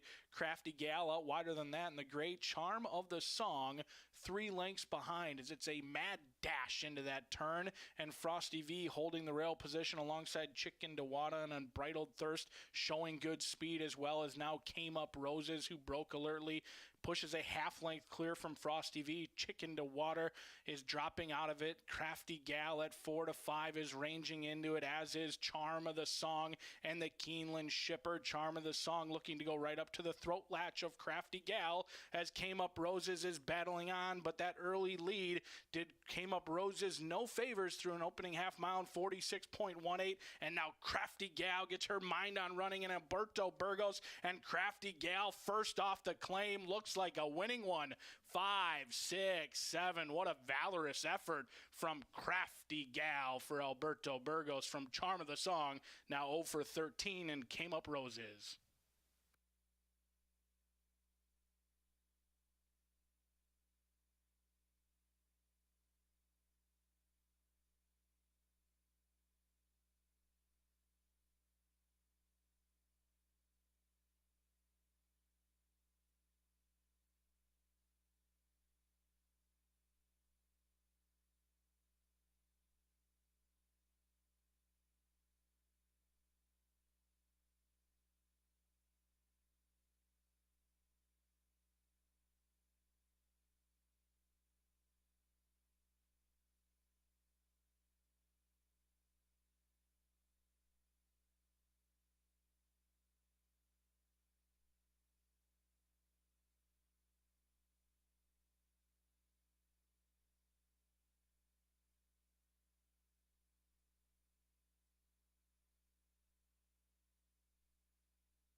Chef B and I today texted each other this morning and decided to match. How do we look, ladies and gentlemen? It's my favorite food in the whole world, wings and beer. And for a side, A burger. a burger. Tell them what we got here. So this is the signature American classic in Bruce Brothers. It is a house ground beef patty, char grilled American cheese, signature Bruce sauce, a full side of L-top, and my famous French fries that I get nothing but compliments about. Okay, yeah, these French fries, I've had them. Are so crunchy and so good. But what is this? Signature Bruce sauce. You can't tell me what's in this. It's a secret. It's a secret. How am I going to eat this on camera? All right, tell us about the wings while I embarrass myself. Watch this, guys. These are my smoked wings. We brine them for 24 hours, smoke them for 2 hours, and then toss them in a house-made barbecue rub. And I have them tossed today in buffalo sauce. I have buffalo, teriyaki, habanero hot, garlic parmesan barbecue, and you can order them dry as well to get that smoky flavor with house-made ranch and celery. Which one is this? This is buffalo. So hot sauce, butter, and honey. It's so good. The smoked wings are my favorite. They're always better. Yeah. And then this is our ranch. That's our ranch that I make over there in house every day. You guys, the burger is amazing. That patty is cooked like perfectly, and I don't know what's in that sauce. It's like, it reminds me of Big Mac sauce, except better. Did I just figure it out? Kinda. Yes. All right, well, I'm not going to finish it because who knows what's going to happen. I don't want to give a secret away, but tell them where this is all available while I take a drink. Brew Brothers, Thursday through Monday. Cooking with Chef B. Love it.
10 minutes to race 5 here at Horseshoe Indianapolis. Race 4, Jimmy Mack, looks like I'm on beer duty later, I guess, because you got me beat on that one. Let's keep it going. Yeah, let's keep it going. But what did we say about that 6-7 exacta? 70, you were born in 76. If you're gonna bet them, you gotta box them. You gotta put the Mack attack there.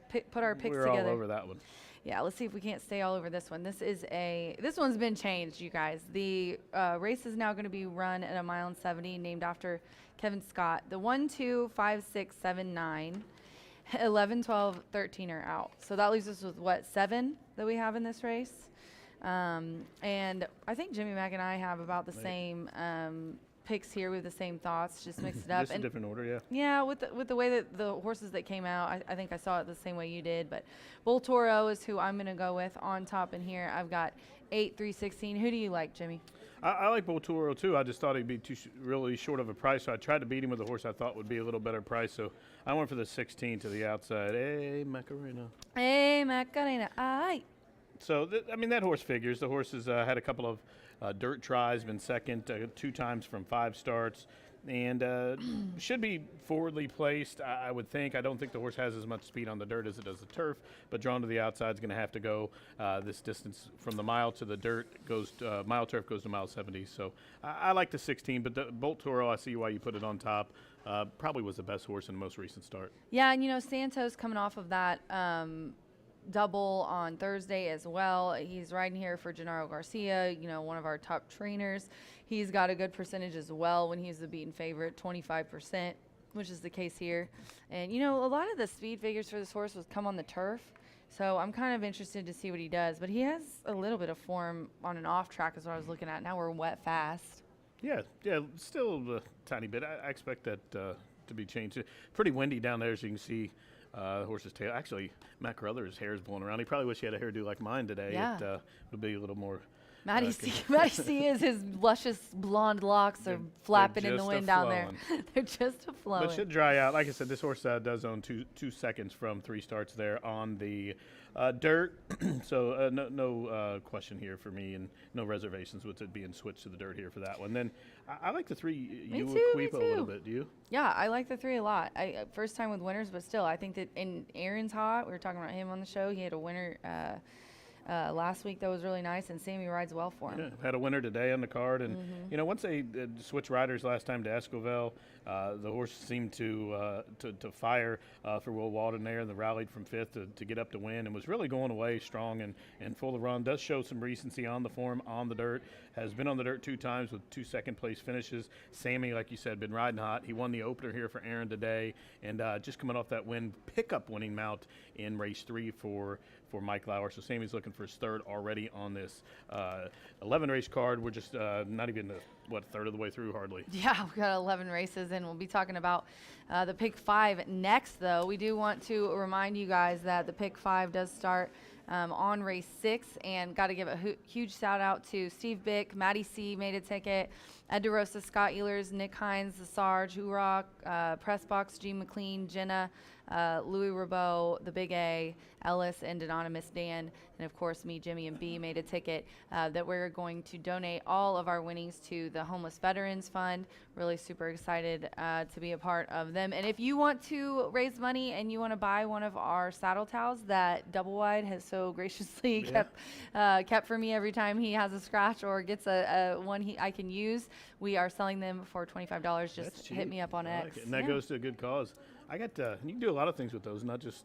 I mean, I've made them into pillows. Yeah. I saved enough of them, made them into quilts. I bet you see some really cool ones when you go to Antique. Do they have saddle cloths like where the place? Yeah, you find them. You find them actually. I just picked up about 12 of them the other day. Did you really? Yeah, it's like cool. Steak races you never heard of, but still, it's pretty cool. That's awesome. All right, well, jockeys are getting the leg up, and horses are headed to the track for race 5. Jimmy and I box our picks 8, 3, 16 for us for the try. Good luck.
Big G putting on a show. So horses on the track for race number 5. Race 5, named in honor of Mr. Kevin Schott. They'll be at the gate 3 minutes from now.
Field of fillies and mares approaching the starting gate, just about post time for race 5.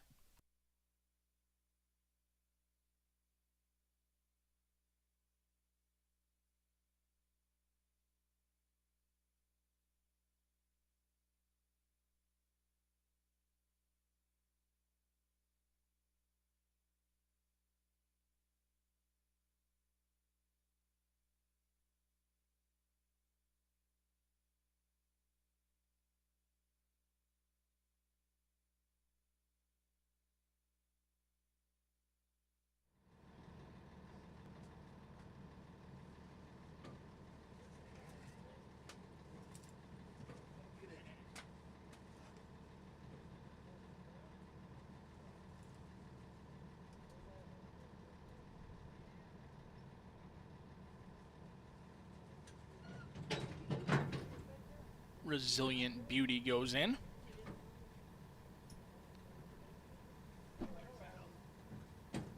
Come to Mama along with Kaya's Song.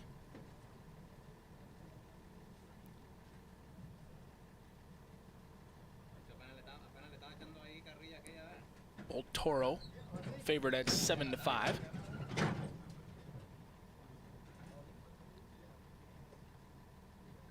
Two back. Eloper and O Macarena.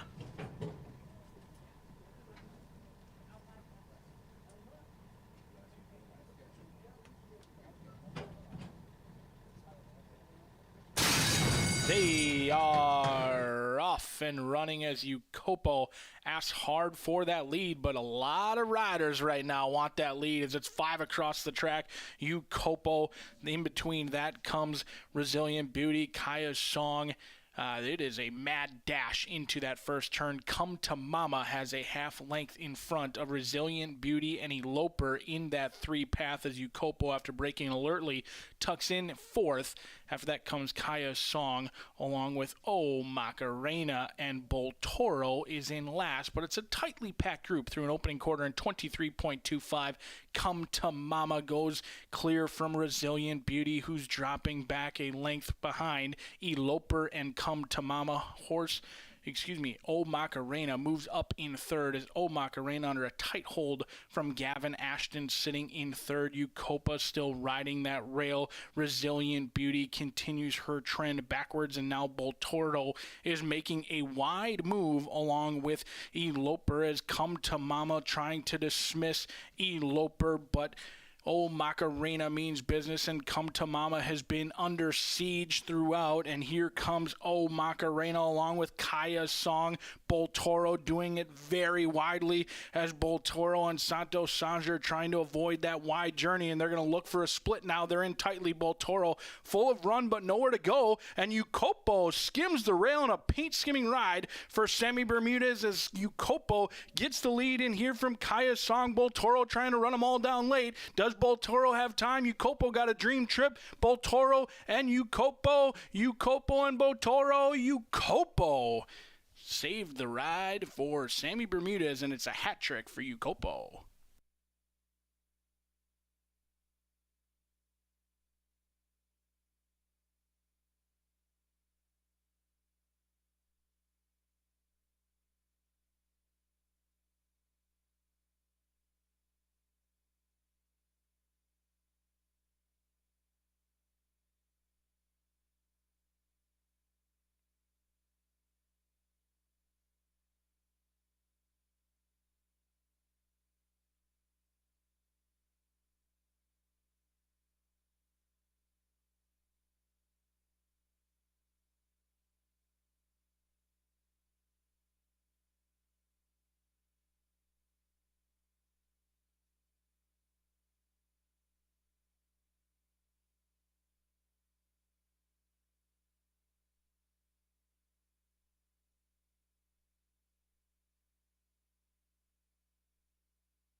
14-4 in 143.76.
Entering the winner's circle for the second time in a row is Ucopo, a 3-year-old Dark Bay filly by Flatter out of Galileo's Melody, bred in Kentucky by Champion Equine LLC, trained by Mr. Aaron West, owned by Paul King, and ridden for the hat trick, Sammy Bermudez.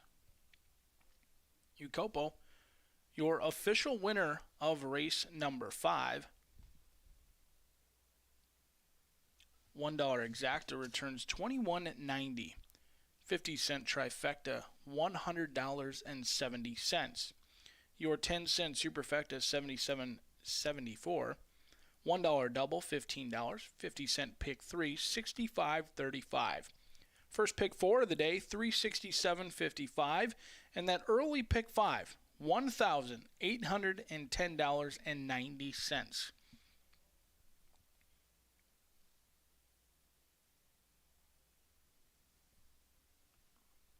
Did have 2 claims out of race number 5. The victorious Ucopo, picked up by Speed Stable and Randy Klopp. Randy Klopp, new trainer.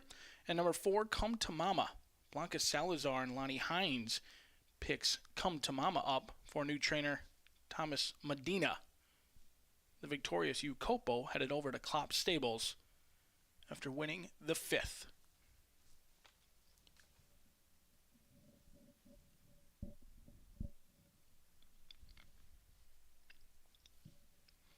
Race 5 is named in honor of Mr. Kevin Schott. Kevin, a longtime fan of racing at Horseshoe Indianapolis, has joined us today in the winner's circle. Kevin resides in Greenwood now, but was born and raised in Indianapolis. He's a graduate at Roncalli High School. In 1981, Kevin enlisted in the Air Force after finding a trunk that his father owned that contained some of his dad's military mementos. Upon enlistment, he was trained to be an air traffic controller and sent to Incirlik Air Force Base in Turkey. From there, he spent a few years at Grissom Air Force Base here in Indiana and followed that with 3 years at Patrick Air Force Base in Cocoa Beach. Not surprisingly, his favorite location was near the beach in Florida. When Kevin retired from the Air Force, he used his military training as an FAA air route traffic controller for 24 years before retiring at age 50. Since then, Kevin has stayed busy and now puts on marathons. He planned the Columbus Full and Half Marathons and also the Indianapolis Half Marathon. Kevin's fondest remembrances of his military days was the family-like atmosphere on the base. He is appreciative and thankful for how the base residents would take care of each other's families when someone was deployed and the overall loyalty and respect shown to everyone. Kevin is joined today by his wife, Jean. They have 3 children, Cassandra, Kristen, and Aaron, who we are certain are very proud of their father. Kevin, Horseshoe Indianapolis and Caesars Entertainment Corporation thanks you for your service and for being a part of today's ceremonies at Horseshoe Indianapolis. Thank you, Kevin. Race number 6 in 20 minutes kicks off that late fire 5. Do scratch number 4 and 8. 4 and 8 scratches out of the upcoming race 6, now 19 minutes away on a wet fast track.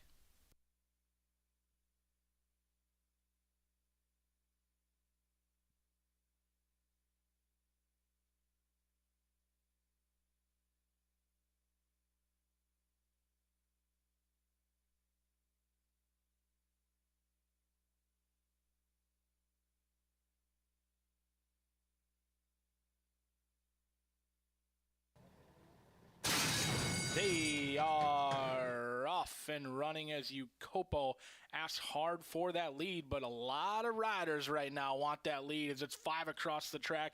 Ucopo, in between that comes Resilient Beauty, Kaya's Song. It is a mad dash into that first turn. Come to Mama has a half length in front of Resilient Beauty and Eloper in that 3 path as Ucopo, after braking alertly, tucks in 4th.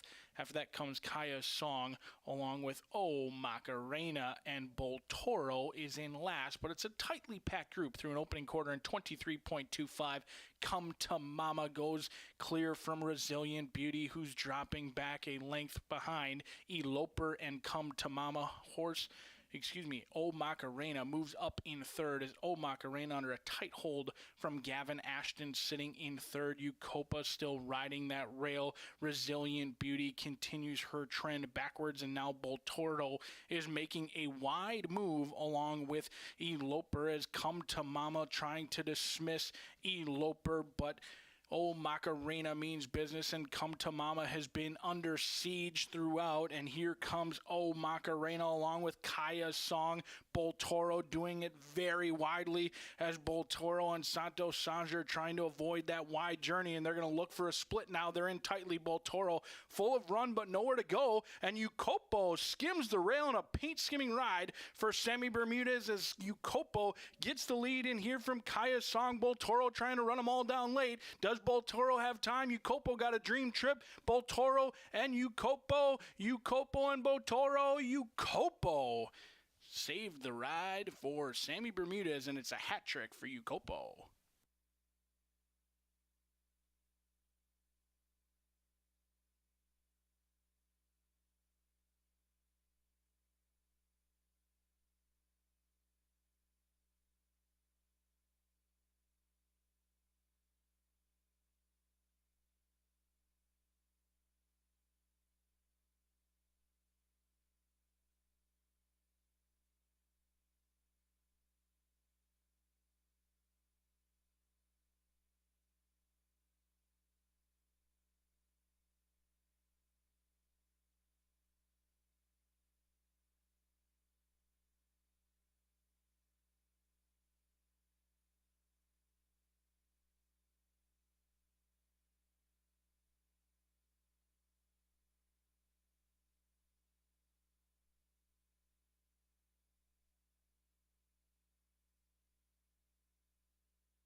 We're 9 minutes to the 6th race here, and this does kick off the pick 5. And if you were not aware, the Late Fire 5, we have given our wonderful handicappers and friends in the industry.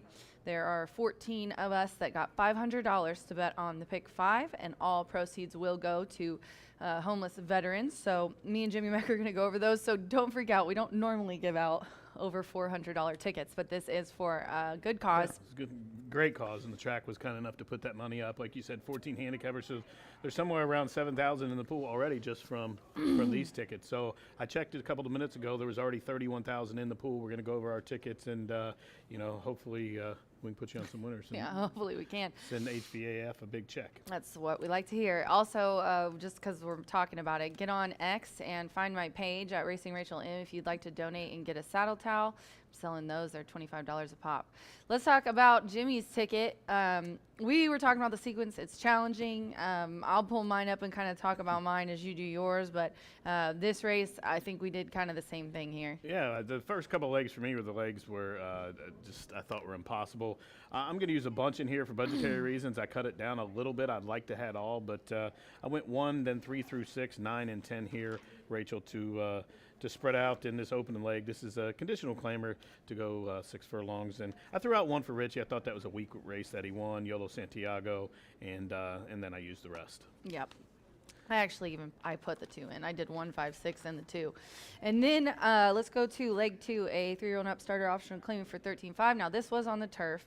We've got the 1's out. Oscar Villarreal's on the 2. The 4, 5, 8, and 10 are out, and the 12.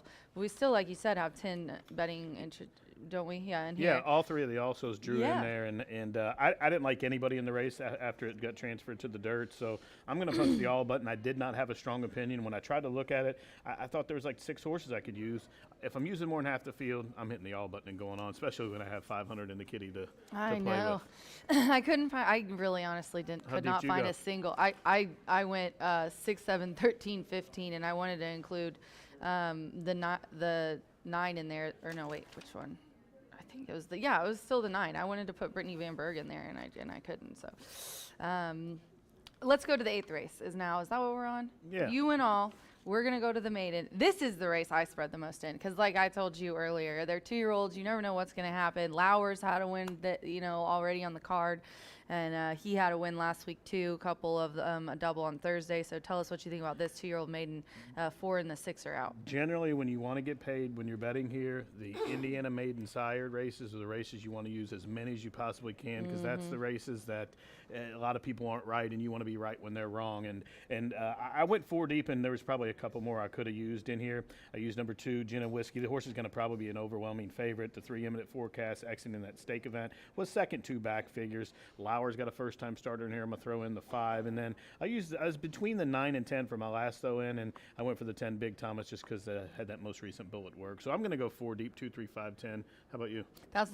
You and I were just talking about the 9, and that's the one I took off my ticket because it was like $500 and some dollars. Like it was $570 some dollars when I had her in there, so I took that one off. But yeah, I went 2, 3, 7, and in this one I went 2, 3, 5, 7, and then I have the 10 and 11. So I only left a couple horses out in here, and if I would have had the money, I'd have hit the all button. But we only had a $500 budget is all. That's it. Well, I tried to use as much as I can. I put it all through multiple clips champion trainer Brad Cox. I'm singling him in the 9th with Bishop's Bay. Hasn't ran in a while, but the two most recent starts was 2 second-place finishes and 2 grade 3s. In behind 2 Phils, who was second in the Derby, and Arcangelo, who ultimately would go on to win the Belmont and the Travers. They're in the 9th, and that takes us to the 10th. I'm going to go 4, 7, 8, 9 in that race. That race is 1.70 miles, and I think those are the 4 horses that you can get away with in there. Yeah, I went 5, 7, 6, 5, 6, 7, 5, 6, 7 the last 2 legs. So definitely a fun event. Thank you to everyone who participated. We'll be sure to report how much we make, and the horses are heading to the track here for the 6th race. In here, I've got 1, 6, 5. Jimmy Mack, what do you got in this race? In 5, order. 9, 10. 5, 9, 10. Good luck, ladies and gentlemen.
Field on the wet fast track for their warm-up for the upcoming race named in honor of Chandler McGale.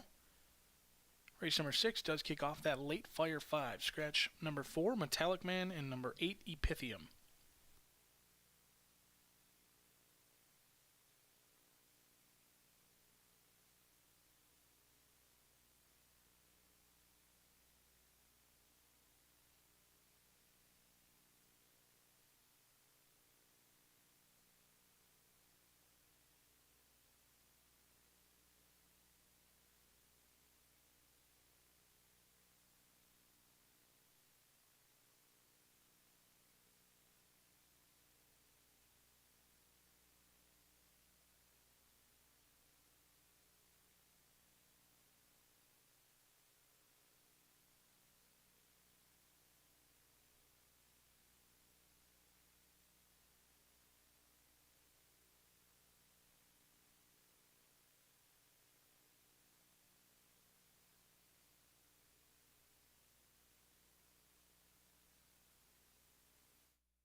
Horses on the track for our Veterans Day Late Fire 5, $7,000 in Pick 5 tickets, with all winnings going to the HVAF. Certainly a special day for us here at Horseshoe Indianapolis. Appreciative of all those veterans, whether you're currently serving or have served in the past. But let's go through this Late Fire 5 ticket. I am going to single an up-and-comer in this group, facing some horses that have won double-digit odds in the past, but Judo is in very good form right now, certainly tested for class, but has stopped the clock in very quick times recently, even though they were at the lower-level claiming ranks. This is a horse who's been favored in the last 3 starts on a 2-race winning streak and going to be a single for me for Judo, with Evan Roman, who had a couple of stakes victories this weekend at Churchill Downs. Race number 7 looks to be a challenging sort, in my opinion. This is a race that was originally carded to be on the turf course, now a 1 1/16 on the main track. Anytime you've got horses, many of them entered wanting to be on the turf, staying in on the main track, that can certainly be challenging. There is one main track only in Artis, but there's a ton of other speed in here. That's the challenge. Many people's eyes will be drawn to the only horse who actually wanted to run on the dirt. However, it looks like a race filled with speed despite all the scratches. So we'll spread out a little bit in race number 7 as well as race number 8. A big scratch in the 8th race changed the complexion of this late Fire 5. The 4 McAdoo is bound to be a single on many tickets. I'll go 2, 3, 8, and 10. The 8 and 10 may be horses that you might have overlooked in your first glance. Robert Klein and Joe Ramos, the lone start, came at the maiden special weight. Took some action as well, 10-1, and you get Joe Ramos riding on a 30-1, which is always a good sign. And then a first-time starter for Lily Gonzalez. Big Thomas, horses on their approach to the starting gate as we kick off a very special Veterans Day Late Fire 5 coming at you right now.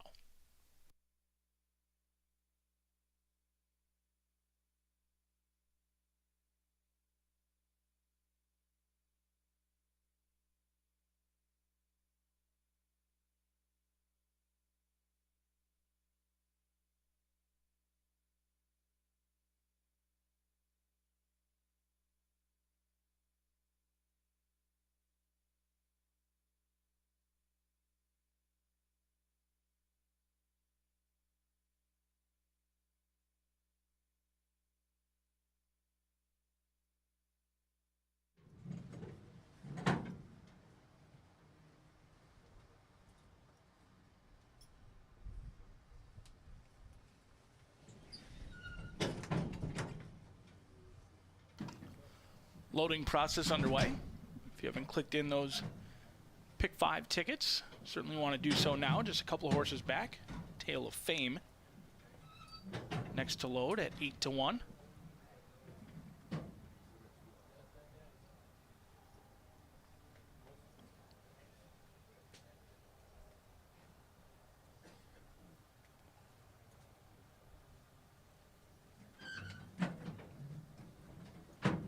Waiting on Zippin' GG. Upstriker and Neo King.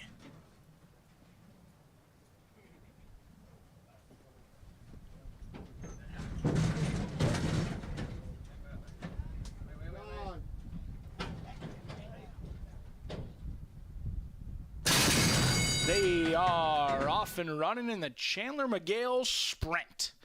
All broke well for these veteran riders in here. Zippin' GG along with Tale of Fame. Upstriker showing good speed at 3-1 as these 3 tear off. They're 2 lengths clear from Manuelito and Judo, who's going to have to track today. 1 for Richie, the 14-time winner, is patiently ridden from 6 lengths off of it. Neo King getting good pace to chase. And Yolo Santiago is going to have 12 lengths to make up as these 3 go through an opening quarter in 21.75, and the 9-year-old Tale of Fame, the first one to wave the white flag.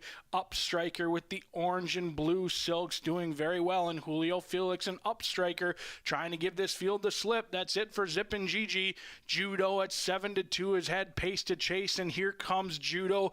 Upstriker still with the lead. Manuelito diving down to his favorite spot, and there goes Manuelito up the rail. Judo in the 3-path. Manuelito and Judo, as that's it for Upstriker. Manuelito and Judo put away Upstriker. Judo looking for 3 in a row. Manuelito looking for 2 in a row. Manuelito, Judo, it's a bobber to the wire in the 6th.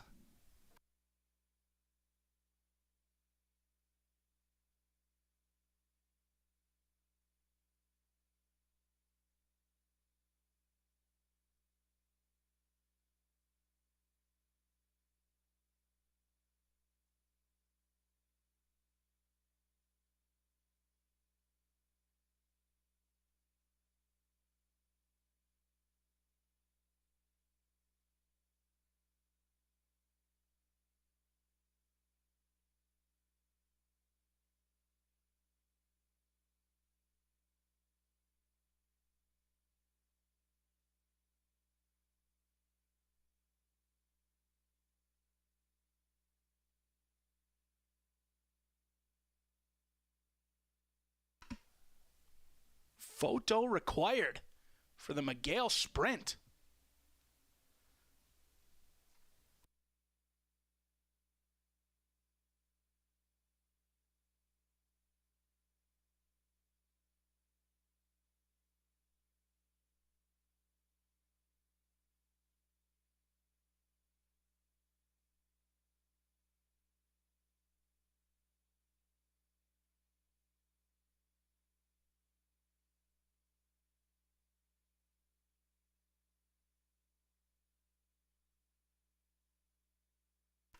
The result of the photo goes to number 6, Judo. Judo over Manuelito. Up striker in third, 6-1-9, 10-7 in the 6th. Still unofficial in 110.49.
It's 3 in a row for Judo, a 4-year-old bay gelding by Street Sense out of our Love Tap, bred in Kentucky by Gary and Mary West Stables. Trained to victory by Steve Fosdick, owned by Blaine Davidson, and ridden by Mr. Evan Roman. Judo, $9 on top, kicks off the Late Fire 5 on Veterans Day.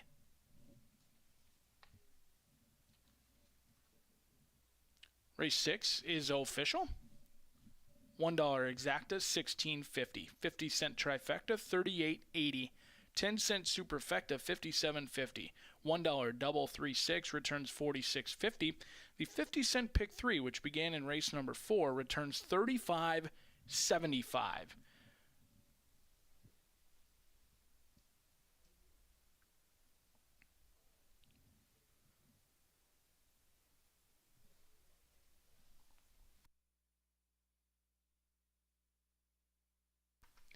There was a claim out of race number 6. Your second place finisher, Manuelito, goes to Adam Gertison. Trainer owner Adam Gertison picks up number 1, Manuelito.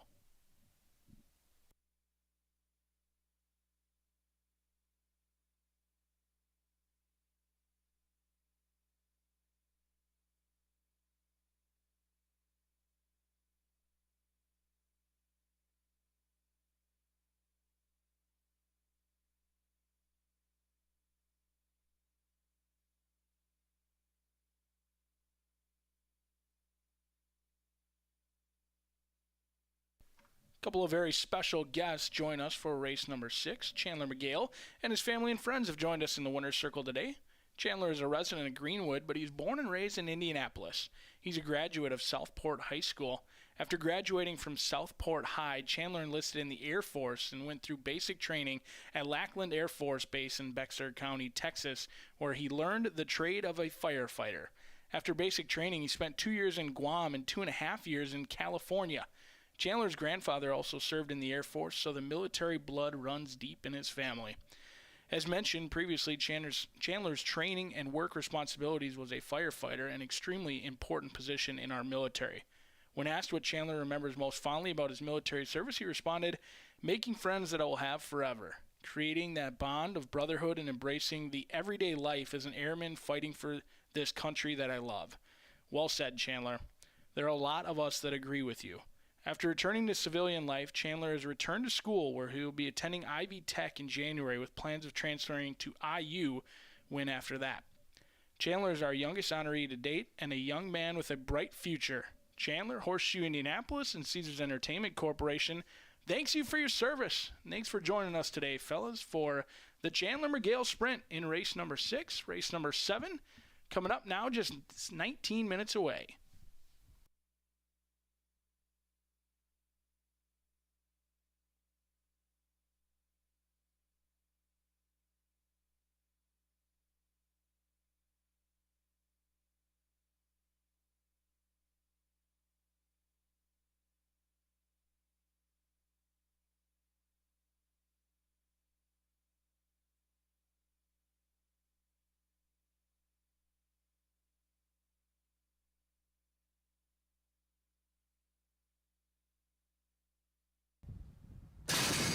They are off and running in the Chandler McGale Sprint.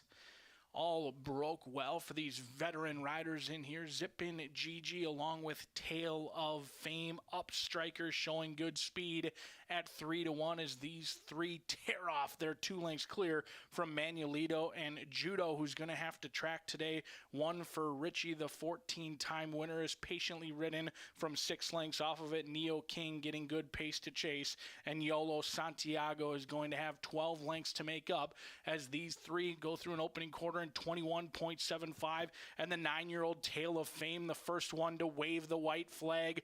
Up Striker with the orange and blue silks doing very well, and Julio Felix and Up Striker trying to give this field the slip. That's it for Zippin' Gigi. Judo at 7-2 has had pace to chase, and here comes Judo. Up Striker still with the lead. Manuelito diving down to his favorite spot, and there goes Manuelito up the rail. Judo in the 3-path. Manuelito and Judo, as that's it for Up Striker. Manuelito and Judo put away Up Striker. Judo looking for 3 in a row. Manuelito looking for 2 in a row. Manuelito, Judo, it's a bobber to the wire in the 6th.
It is time now for our social media check-in contest, and you guys came for a lucky day because we have all of our Indiana Champions Day swag.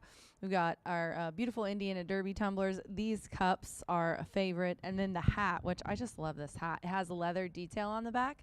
If you come out to the Winner's Circle and check in on social media, you can like us on Instagram, follow us on Facebook, or what I would really prefer, and you get brownie points for, is if you follow us on YouTube.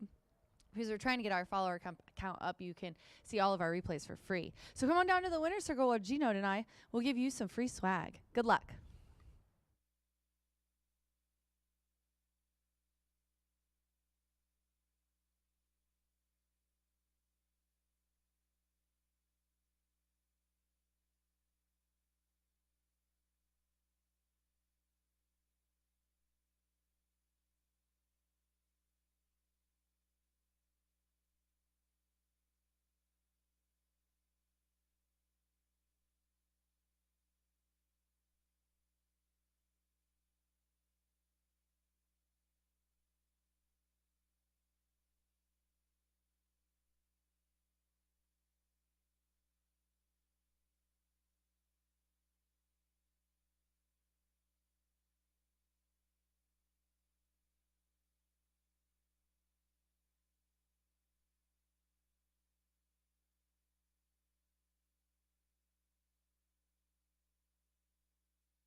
Judo kicks it into top gear and gets up right on the square to win by a flared nostril to start off that late Fire 5. And we move on to race number 7, which on this card today, race 7 will start the late pick 4. So you can get back in that pick 4 here in the 7th race, which is in 8 minutes. Now this race has been taken off the turf, a mile and 16th on the main. The track condition still listed as wet fast. Our scratches the 1, 4, 5, 8, 10, and 12. That leaves 9 left to go here. And race number 7, all the early money is about the 15. Izzy's Monster coming in off the also eligible from the south side of Chicago. Now that one's a 50% lifetime winner on the dirt, 6 wins from 12 starts. I can see why the horse is even money, but I'm going to take a stand against the horse and try to reach for a payout here. I'm going to go with a horse right now that's just a minute ago was 7-1, now 5-1. That's number 9, Magic Beauty. Randy Klopp and Alberto Burgos already teamed up with a win on the card. They are atop the standings in their respective divisions, and I'm going to give her the nod here. This is a 4-year-old daughter of Curlin here to go the mile and 16th on this main track. This condition's a filly mare 75 starter in 2022, 2023, or 2024, so they could have started for 75 in any of those 3 years, or they have to be entered for a tag of 13.5, and this one is in for that 13.5. Most recently, a second place finish and made all the pace there on the turf, and it was a good turf that day and got ran down by Harvey's Princess from the Ethan West barn. And this one, what I like about her is she's a 3-time winner on the dirt. She's been on the wet dirt twice with a second. Now her pedigree is full of wet dirt influences. Curlin sires 18% winners on the wet surface. Of course, Curlin was a 2-time winner on the off track. Of course, the Jockey Club Gold Cup, and of course that Breeders' Cup Classic where he won by a block. So, and he's by Smart Strike, who has sired 18% off track winners, and Smart Strike. And that's from a large sample size, 1,800, 330 winners. Gold Case, the Dam Sire, has thrown 14% slop winners, and of course won that Risen Star in the Sugar Bowl down there in the fairgrounds on the off surface, 3 for 3 in his career, 2-time stake winner. So a lot of pedigree there with the off-track influences here for number 9, Magic Beauty. And I think Magic Beauty is going to get a jump here. If Magic Beauty breaks sharply, should go to the front. Speeds seem to be faring okay today. So I like the price, though, 6-1 right now. Those reasons is why she's my top pick. For second, number 7, Get In Tipsy. You see on her screen there that chestnut with the white blinkers. She is a 6-time winner in her own right, one of those on the dirt, and as she has some off-track in her pedigree as well. Stay Thirsty, sired 15% lifetime winners. He never won on the off-track, but he was 3 seconds out of 4 starts on it, made almost $500,000, and of course Bernardini won by a pole in that off-track in the Grade 2 Jim Dandy. So this one, I think, if the pace does get really hot up top, I think Getting Tipsy should sit a good trip. Should just be just off them leaders within a couple links within striking distance there. And you're going to get a square price here, 6-1 on Getting Tipsy. Then I'm going to go to the horse that was entered in hopes that this race came off the turf, and that's number 13, Artist, was entered as a main track only. And down to 5-2 odds right now. Tim Eggleston will give a leg up to Santo Sanger. This one was 6-1 on the morning line, as you see. Tim Eggleston there in the black cap and his assistant Jordan Hash alongside Matt Kwiatkowski, Roger Browning. The whole team's here with this Grace, daughter of Mo Heyman. She's a 2-time winner from 3 starts on a wet dirt. She's won 5 times in 19 starts on the dirt. In fact, 11 of 19, 1, 2, 3 here for Artists, the main track only. Exits a second place finish when made all the pace at Mountaineer. Time before that here on the local dirt. She was a winner in a first level allowance race. So certainly been facing good company. Drops in class here. She's entered for 13.5 here towards the end of the meet, and she is currently 5-2. As you see, Manny Esquivel getting the leg up from Socorro there on Getting Tipsy. Here they come, the track for race number 7 as starting leg of the late pick 4. Also Grand High 5 Pentafecta wagering. 4 minutes. Good luck.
Field's on the track for the upcoming 7th race in honor of nationally renowned Mr. Michael Joyce. Some of you may know him as Mick around the racetrack.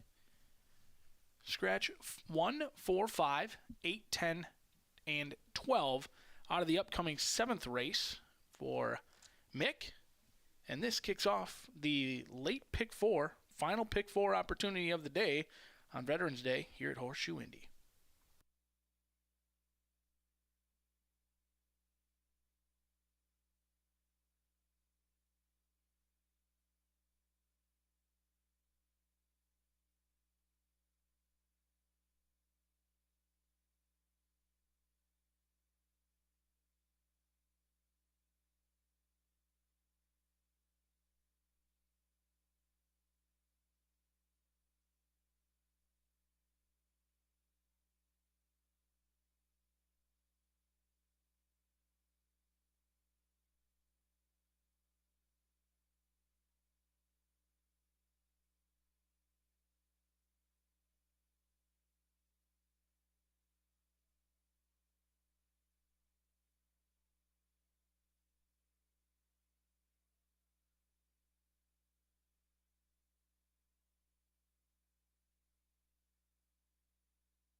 Field approaching for the upcoming 7th.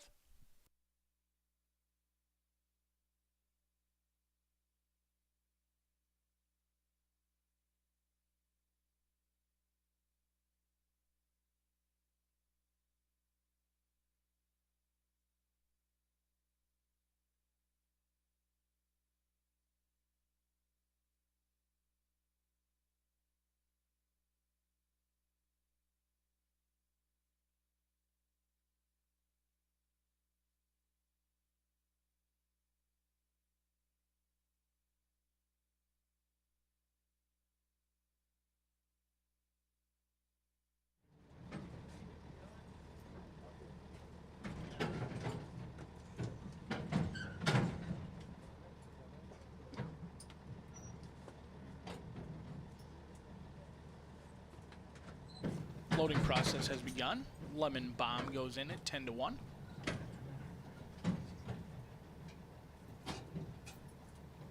Getting tipsy. 3-1 on the board.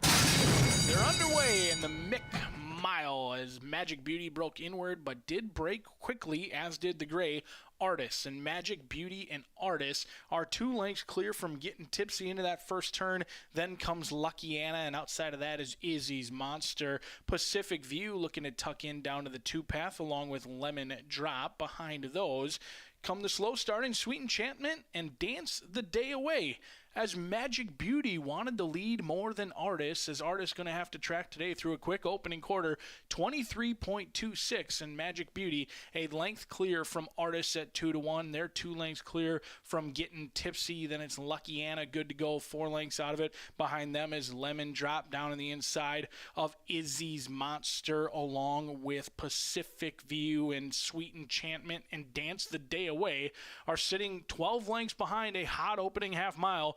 46.43 as it's still a duel up front. They head into the far turn. Now Artist cranking up the pressure on Magic Beauty. Magic Beauty and Alberto Burgos looking to respond to Artist, who pokes that nose in front. That's it for Getting Tipsy. Getting Tipsy waving the white flag. Lemon Bomb looking to roll into it, and Lemon Bomb and Kevin Jimenez appear to have plenty of run, and here comes Izzy's Monster as well. Artist was challenged early. Will he have anything late? We're about to find out as the real questions are being asked, and we're into the stretch. Lemon Bomb looking to attack Artist, and Izzy's Monster is coming, as is Lucky Anna. Artist on the grind and breathing fire. Lemon Bomb lunging, as is Izzy's Monster. Izzy's Monster going best of them all. Izzy's Monster to the winner's circle from Lemon Bomb and Artist.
$15, $6, $13, $11, and $14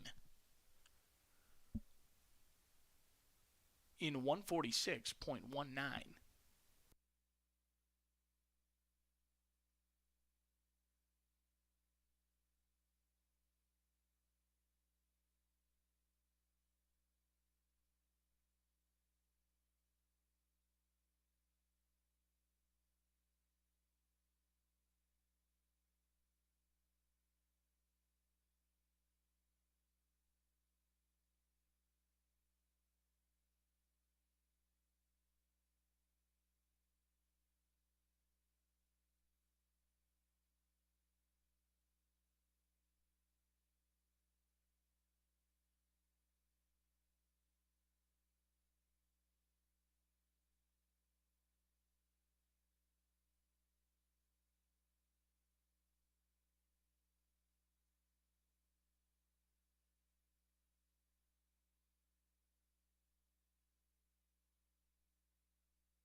Into the winner's circle, your official winner of race 7, Win Machine, Izzy's Monster, with her 8th career victory. The 4-year-old Dark Bay filly by Carpe Diem out of Shauna's Girl, bred in Kentucky by Fadai Karaman, owned by Ermio Racing Stables, trained to victory by Francisco Villa, and ridden by Marcelino Pedroza Jr. Izzy's Monster, your official winner of race number 7, returns $8.40 on top. $1 exacta returns $28.10. 50-cent trifecta $46.55. 10-cent soup $56.94. Pentafecta returns $426.28. $1 double $24.40. 50-cent pick 3, which began in race number 5, returns $140.90. Race number 8 now 20 minutes away, but we've got a very special guest down here in the winner's circle.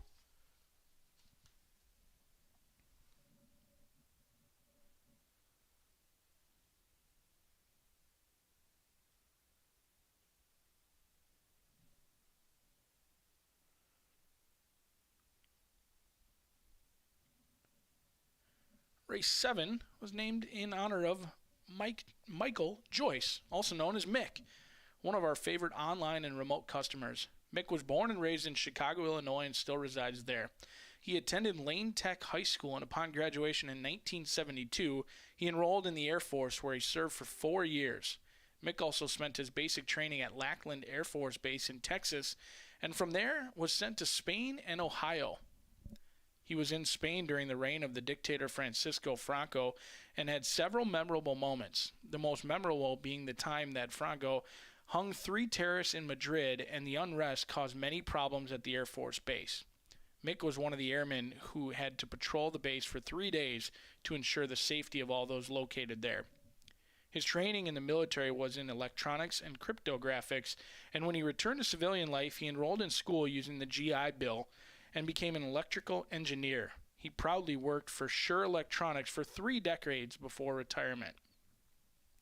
Mick grew up playing horses with his father, who took him to all the Chicagoland tracks: Washington Park, Sportsman Park, Hawthorne, and his favorite, Arlington Park. His training in math sparked him to be a student of horse racing, and he's even developed his own speed figures. He plays Horseshoe Indianapolis racing often and loves Tammy's contests as well. His wife, Christina, is here with him today to show as we show our appreciation for his service. Thank you very much for all you do, Mick. Horseshoe Indianapolis and Caesars Entertainment Corporation thanks you for your service and for traveling all the way from Chicago to take part in today's ceremonies. You are appreciated.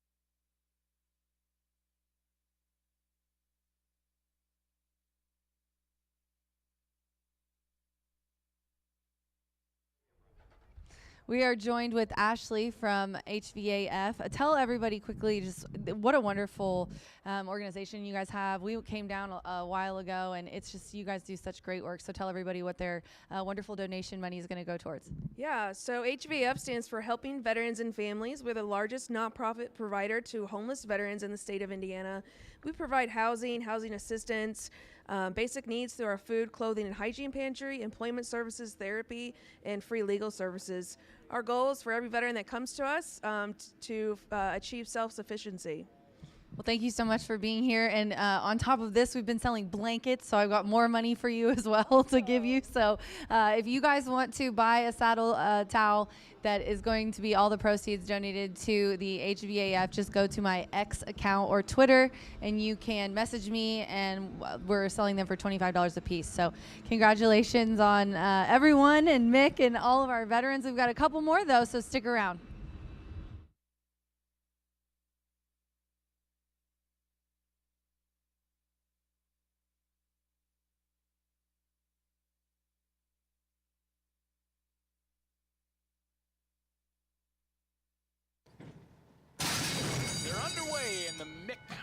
mile as Magic Beauty broke inward but did break quickly, as did the gray Artist. And Magic Beauty and Artist are 2 lengths clear from getting tipsy into that first turn. Then comes Lucky Anna, and outside of that is Izzy's Monster. Pacific View looking to tuck in down to the 2 path along with Lemon Drop. Behind those come the slow starting Sweet Enchantment and Dance the Day Away, as Magic Beauty wanted to lead more than Artist, as Artist going to have to track today through a quick opening quarter, 23.26, and Magic Beauty a length clear from Artist at 2-1. They're 2 lengths clear from getting tipsy. Then it's Lucky Anna, good to go, 4 lengths out of it. Behind them is Lemon Drop down on the inside of Izzy's Monster, along with Pacific View and Sweet Enchantment and Dance the Day Away are sitting 12 lengths behind a hot opening half mile. 46.43 as it's still a duel up front. They head into the far turn. Now Artist cranking up the pressure on Magic Beauty. Magic Beauty and Alberto Burgos looking to respond to Artist, who pokes that nose in front. That's it for Getting Tipsy, waving the white flag. Lemon Bomb looking to roll into it, and Lemon Bomb and Kevin Jimenez appear to have plenty of run, and here comes Izzy's Monster as well. Artist was challenged early. Will he have anything late? We're about to find out as the real questions are being asked, and we're into the stretch. Lemon Bomb looking to attack Artist, and Izzy's Monster is coming, as is Lucky Anna. Artist on the grind and breathing fire. Lemon Bomb lunging, as is Izzy's Monster. Izzy's Monster going best of them all. Izzy's Monster to the winner's circle from Lemon Bomb and Artist.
Track condition upgraded to fast on a fast main track.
Legend Gary Lazier puts the horses on the track for the upcoming Salute the Heroes.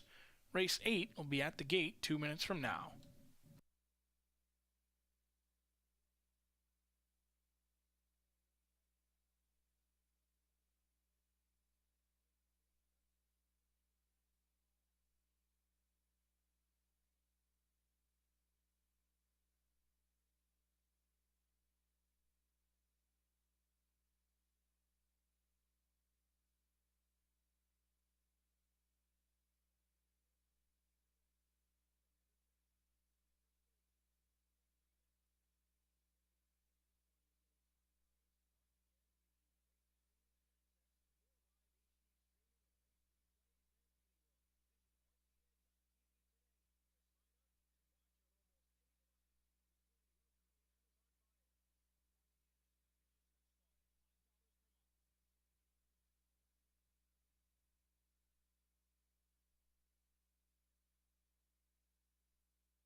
Field approaching the gate for race 8. The Salute the Heroes. This race is named in honor of all of our veterans in attendance at Horseshoe Indianapolis this afternoon. So if you're on track and would like to get a picture, we'd love to shake your hand and thank you for your service for all the veterans that may be on track. Make your way down to the winner's circle for a picture after the Salute the Heroes. Coming at you next.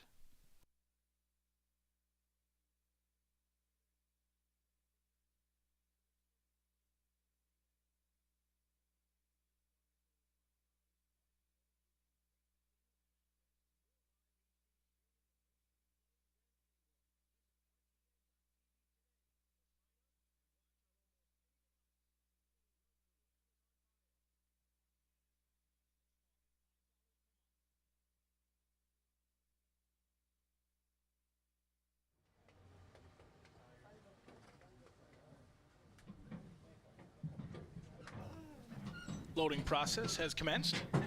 Gin and Whiskey goes in, your current 3-2 favorite. Sammy Bermudez in search of 4 wins through the first 8 races. Imminent Forecast along with Mama's Wish.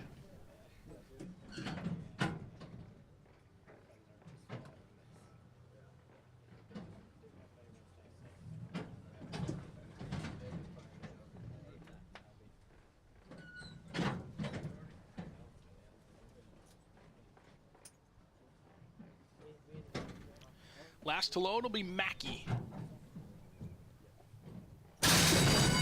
They're underway in the Salute the Heroes, and it was a slow beginning for Mama's Wish, who is checked back to last, but it was a quick beginning for Imminent Forecast as Deshaun Parker puts this one right on the lead from a quick starting jogger who is content to track in second. Gin and Whiskey now at 2-1 sits in fourth as Mackey rolls into third, and that late money signed on. Mackey as Andres Calea goes up in that 3-path from Gin and Whiskey, then comes Ready to Seize along with Big Thomas the Firsters in a good position. Bella's Charm needing to do better than that, and the slow starting Mama's Wish is coming along with Dewey Oxberger as Imminent Forecast has led every step of the way, and now joggers under a ride, as is Mackey, and here comes Gin and Whiskey 3 wide, and Sammy Bermudez in search of 4 in a row, and Gin and Whiskey's going good. Imminent Forecast going to have to find a response. The firster Big Thomas is rolling late, as is Mama's Wish, but Gin and Whiskey doing it very nicely, and it's a 4-bagger for Sammy Bermudez.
It's a Gin and Whiskey salute to the heroes here at Horseshoe Indianapolis.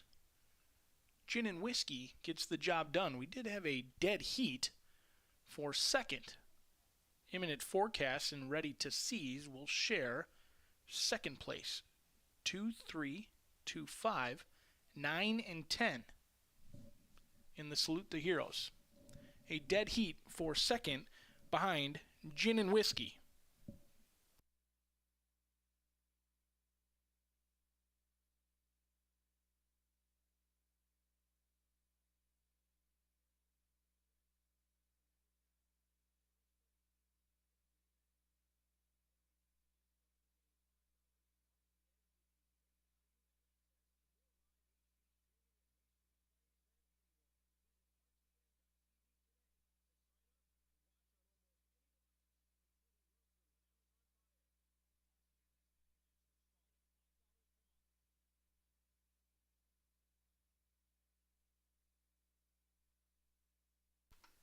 Gin and Whiskey into the winner's circle, out of the maiden ranks. A 2-year-old chestnut colt by Alnawi, out of Miss Artie, bred in Indiana by KP Thoroughbreds, trained by DeVaris Douglas, owned by Nick Smith.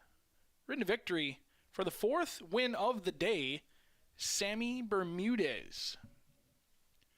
Race 8 is official.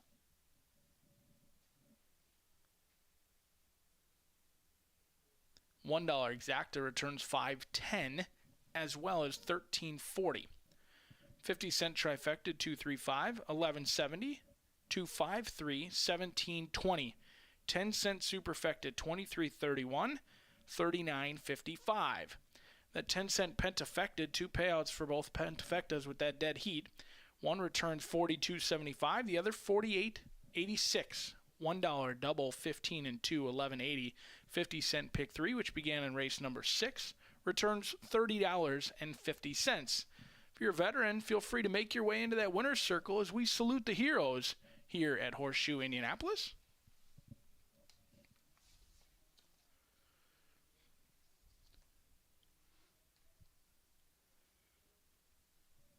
Here at Horseshoe Indianapolis, certainly appreciate all of our veterans here at Horseshoe Indy. In this Salute the Heroes, we'd like to make a special note of the following individuals or their families who we have honored in the past.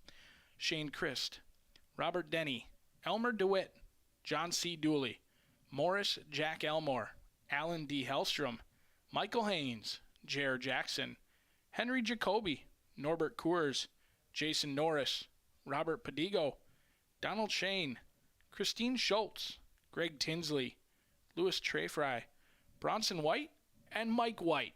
Whether you're on that list or not, we certainly appreciate you here at Horseshoe Indianapolis. And on behalf of Eric Hellstrom and Horseshoe Indianapolis, we appreciate all you have done for the country.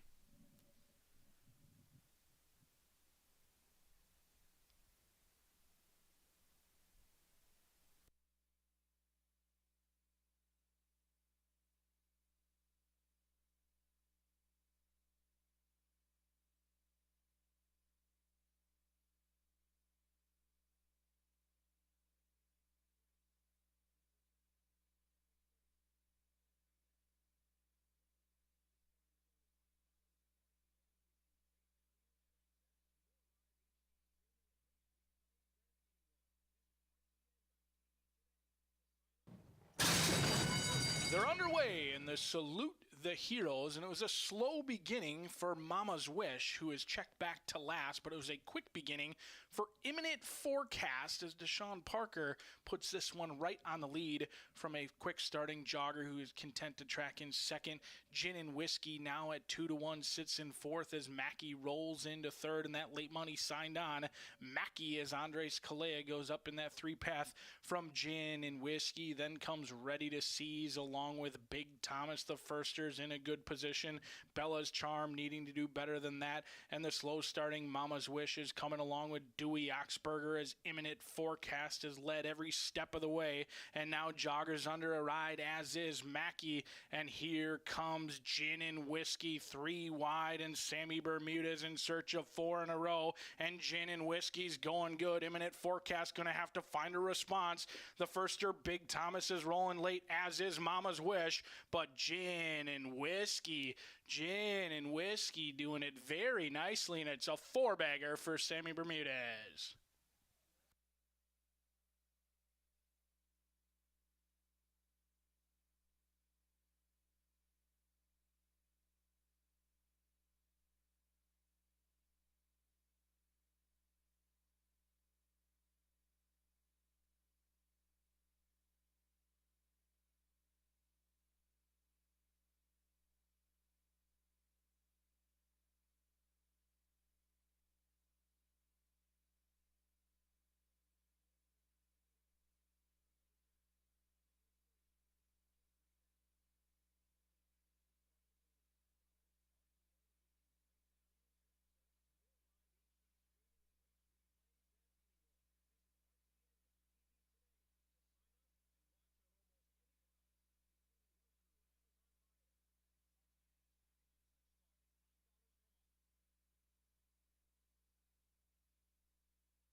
Hello, everyone. This is Gino down in the winner's circle, and we are going to, actually, we're not even going to throw them. I think we're just going to hand these out.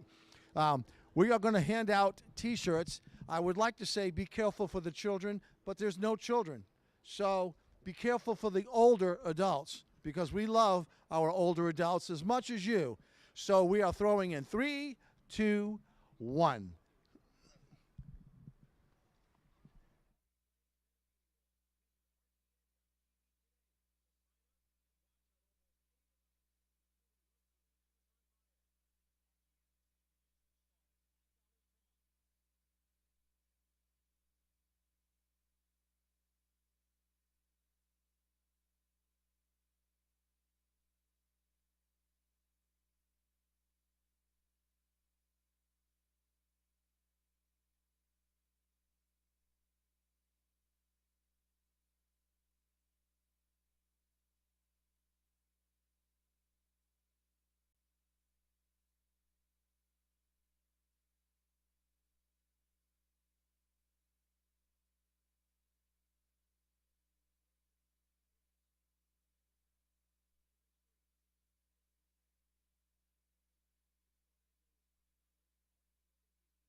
Sammy Bermudez picks up another win as he continues to roll. He's won half the card here this afternoon as we come on to race number 9 up next. Again, mile 70 is the distance for this allowance optional claimer. It's a 2 other than or never won 3 or a $50,000 claimer. And I bet when they were looking at the condition book, nobody expected when they entered they would pick up the overnight and see a horse like Bishop's Bay in here. Now, this horse is graded stakes placed in each of his last 2 starts in those grade 3 events, and right now 2 to 5 on the board and projected to go off somewhere around there. And that's where I'll start here.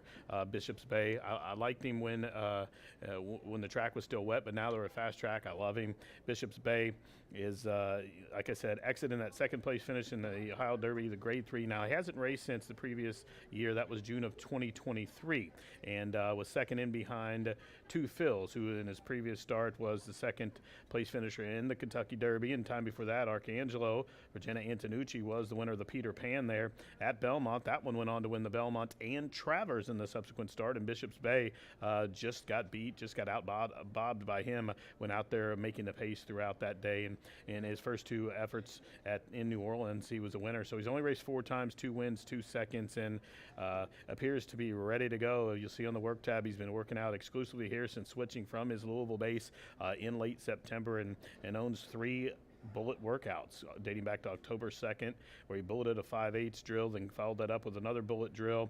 October 26th, they backed him up to a half. He went 49-3, and then most recently 59-4, tightening the screws there on November 2nd. That was the best of 24 workouts that day. Florent Giroux, only mount on the day, comes in, who has been on him every start of his career, and right now 2 to 5, and this one which should, according to the formulator, projected odds go off at those odds as well.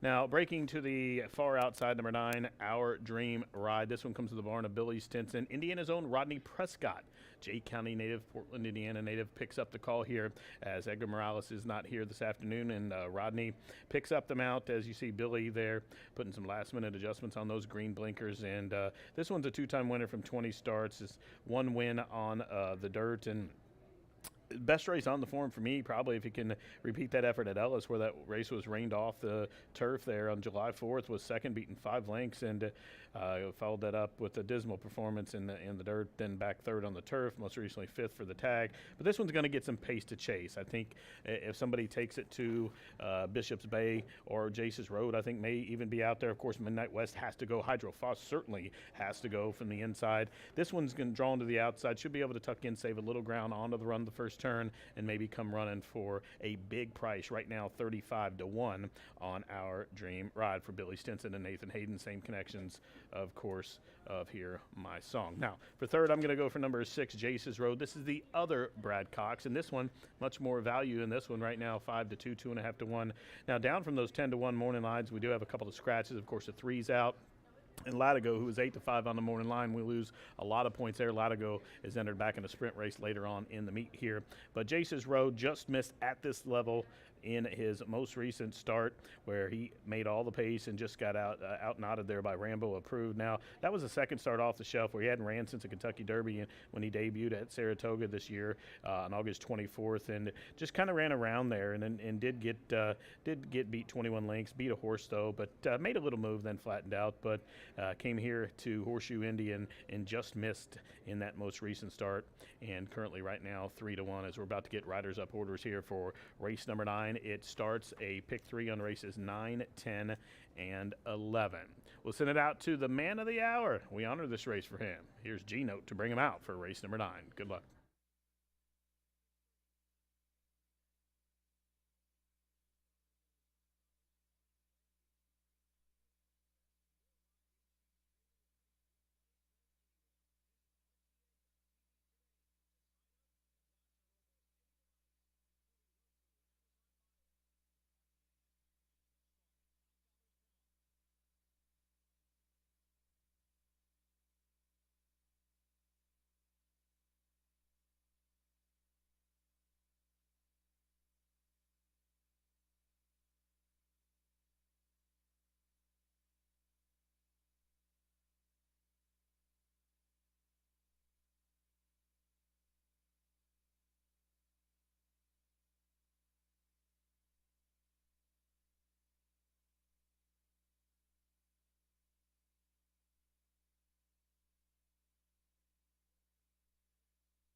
G-Note puts him on the track for his namesake, as race number 9 is named in honor of one of Horseshoe Indianapolis' most well-known employees and good friend, track bugler, Mr. Gary Lazier. Great work, G-Note.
Fields reached the starting gate for today's featured race.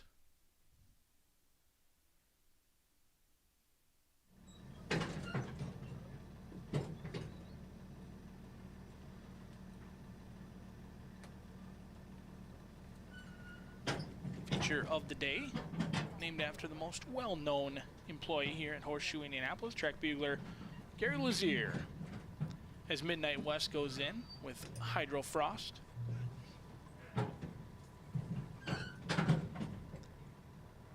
Cox trainees Bishop's Bay and Jace's Road going in. Our Dream Ride will be the last to load.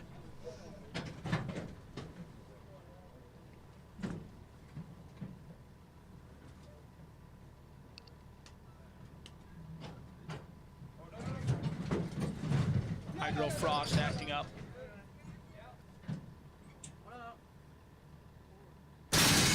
They are off and running as the sun sets on Veterans Day at Horseshoe Indianapolis, as Silver Heist going to spot this field 6 lengths. Midnight West wanted the lead and is going to have to work through it with Hydro Frost and Sharon showing good speed, as well as Bishop's Bay, who's in a perfect spot just a length off of Midnight West and Chiron as they separate themselves now. Bishop's Bay at 1-2, tracking in a dreamy spot. Hydro Frost thinks better of it. That opening quarter was quick, 22.99. Midnight West wanted the lead and did get it. Back in 5th is Hydro Frost alongside Jace's Road. Then comes Gold Diggin' Devil. The Indiana bred would need to make up 8 lengths. Our Dream Ride alongside Silver Heist, who's trying to pick off runners on the backside, but doing so while very wide. Midnight West now a length clear from Chiron through an opening half mile in 46.67. They've gone quickly up top. Bishop's Bay at 1-2 looks good to go as Florent Giroux in for his only mount of the day. A Nemising Presence now in 3rd, now in 2nd, and he's moving up to Midnight West nicely. Chiron is scrubbing and not getting much response. Still nothing from Jace's Road, and Our Dream Ride sitting in 5th. Silver Heist and Eric Asmussen on the wide side. 3/4 of a mile in 111.23. Midnight West still a length clear from Bishop's Bay, and Bishop's Bay is all out to get to Midnight West. Midnight West digging down deep for Alberto Burgos, but the class in Bishop's Bay is pushing past, and Bishop's Bay, a second out of the Ohio Derby, gets a first today, and it's Bishop's Bay from Midnight West to a well-backed Chiron in 3rd in a very nice 139.98.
$5,147 in the Gary Lazier feature.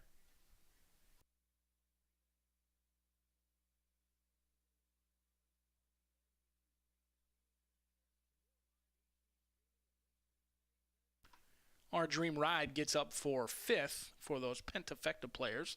Number 9 at 36-1 gets up for 5th to round out that Pentafecta.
It's a victorious return to racing. Bishop's Bay first race since June of last season, a victory as Bishop's Bay, a 4-year-old bay colt by Uncle Mo out of Catch My Drift. Bred in Kentucky by Windstar Farm, trained by Brad Cox. Owned by Spencer Farm and Steve Landers. Ridden to victory by Florent Giroux. Bishop's Bay returns $3 on top. Classy colt gets win number 3 in 5 starts. $1 exacta returns $3.80. 50-cent trifecta $17.85. 10-cent superfecta $10.79. Pentafecta returns $58.53. $1 double returns $6.10. 50-cent pick 3 $12.95. Stick around that winner's circle as we honor one of our favorites.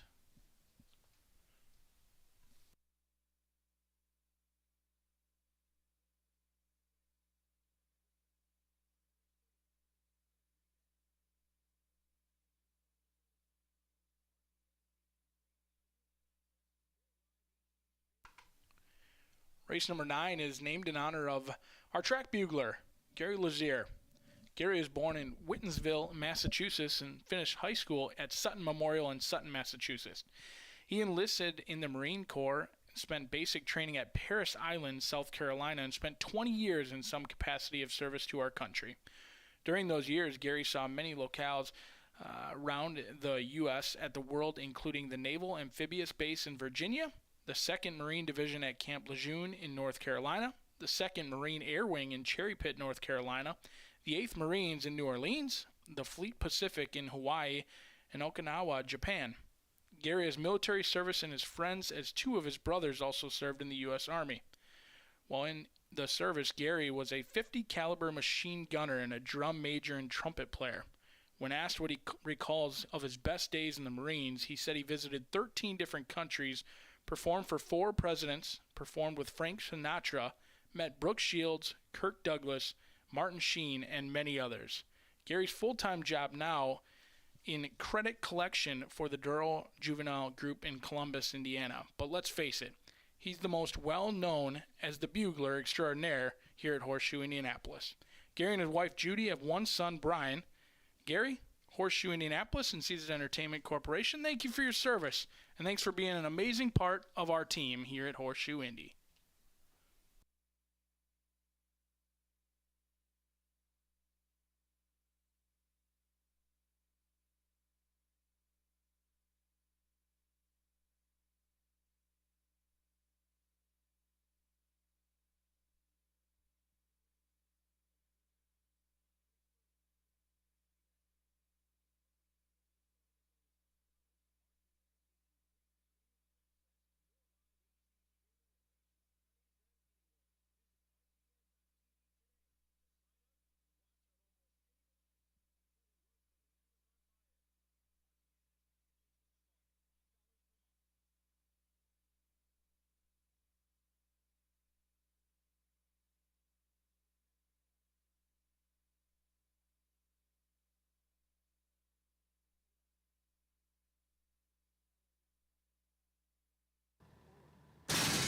They are off and running as the sun sets on Veterans Day at Horseshoe Indianapolis as Silver Heist going to spot this field 6 lengths. Midnight West wanted the lead and is going to have to work through it with Hydro Frost and Sharon showing good speed, as well as Bishop's Bay, who's in a perfect spot just a length off of Midnight West and Chiron as they separate themselves now. Bishop's Bay at 1-2, tracking in a dreamy spot. Hydro Frost thinks better of it. That opening quarter was quick, 22.99. Midnight West wanted the lead and did get it. Back in 5th is Hydro Frost alongside Jace's Road. Then comes Gold Diggin' Devil. The Indiana bred would need to make up 8 lengths.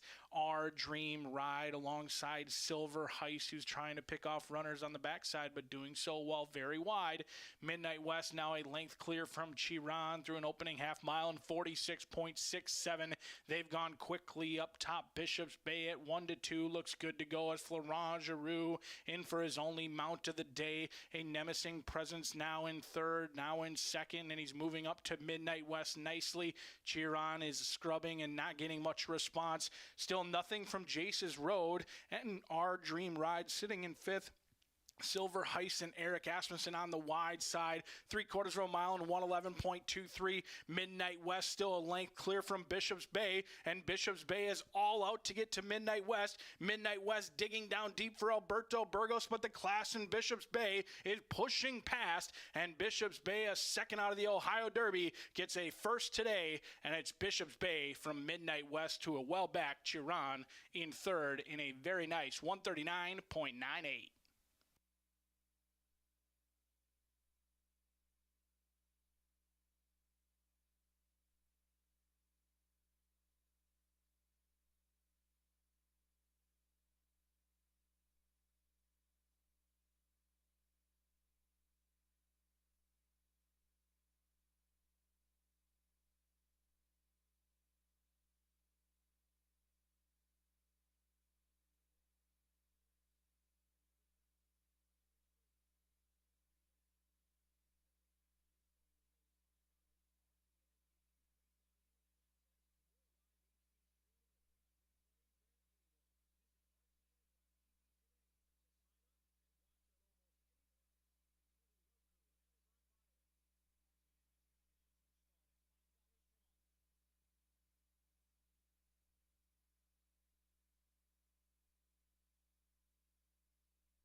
quite an impressive return to the races for Bishop's Bay. Year layoff, no problem. Bishop's Bay pushes past Midnight West, who can be awfully stubborn on the lead, and it is a nice return to the races for your race number 9 winner. If you're still alive in that late Fire 5, certainly wish you the best of luck getting it to closure. Scratch number 1, Shiesty to Chase, out of this race. We've got our current favorite in Bold Spirit, but I'm going to go completely opposite direction. How about a little Jake for you? A 3-year-old gelding by Cloud Computing, who is a 5-time runner-up, much to the chagrin of owners Kiewakowski and Kaler.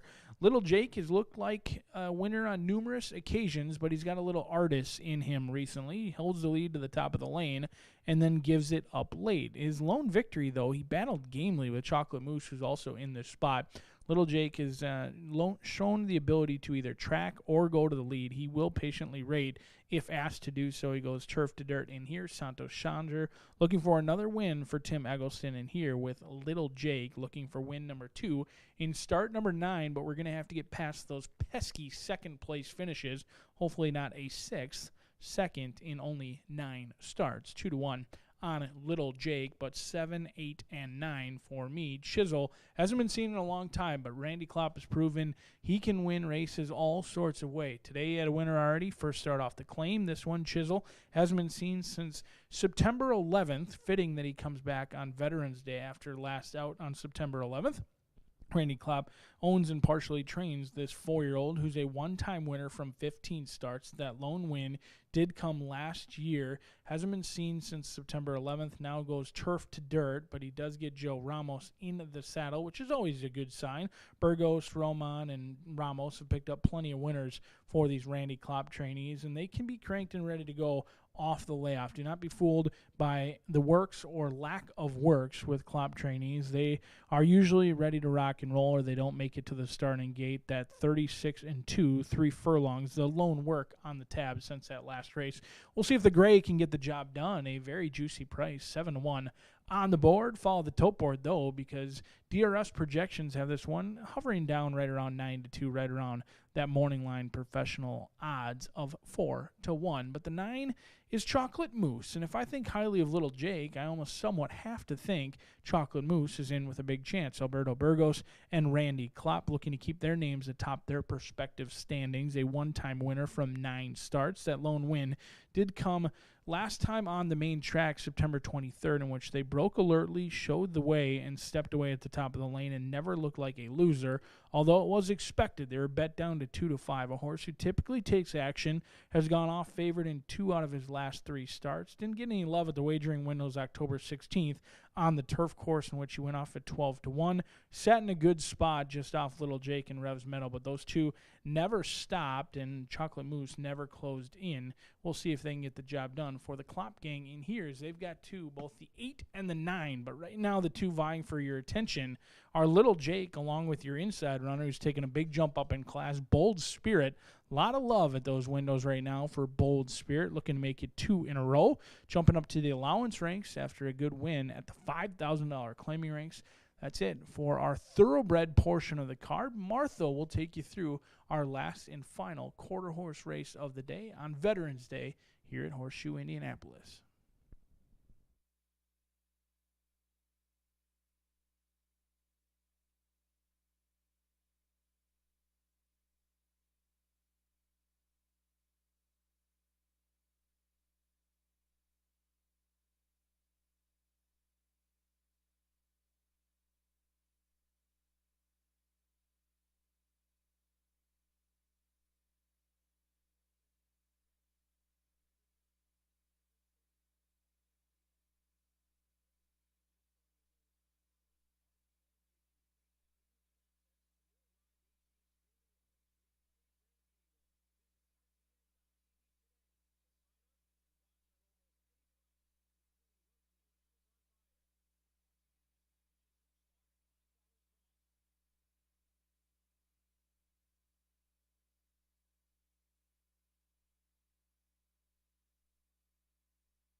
Field on the track for the 10th race. Your final daily double opportunity of the day goes to post 2 minutes from now. Scratch number 1, Shiesty to Chase.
Field approaching the starting gate for race 10. Mile and 70 yards. Allowance level.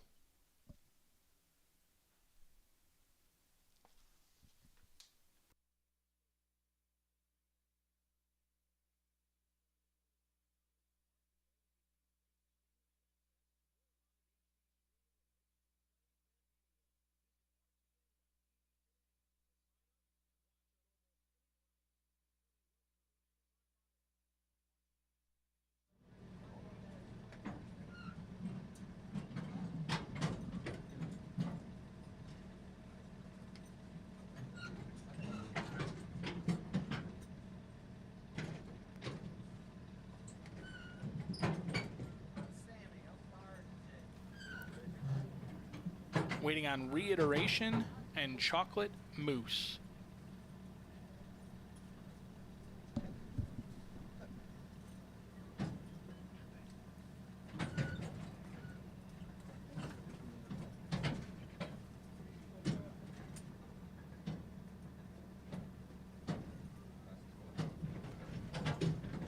Eight in the gate.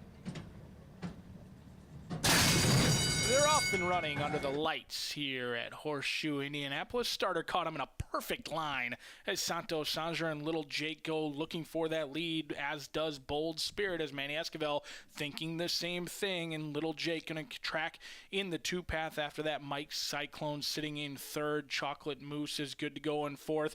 Then comes Knee Deep Justice, Reiteration after that. Chisel in the two path, and Mystery Impact and Sammy Bermudez in search of 5 wins on the day, as Sammy threw an opening quarter in 24.16. Bold Spirit wanted the lead but had to work for it.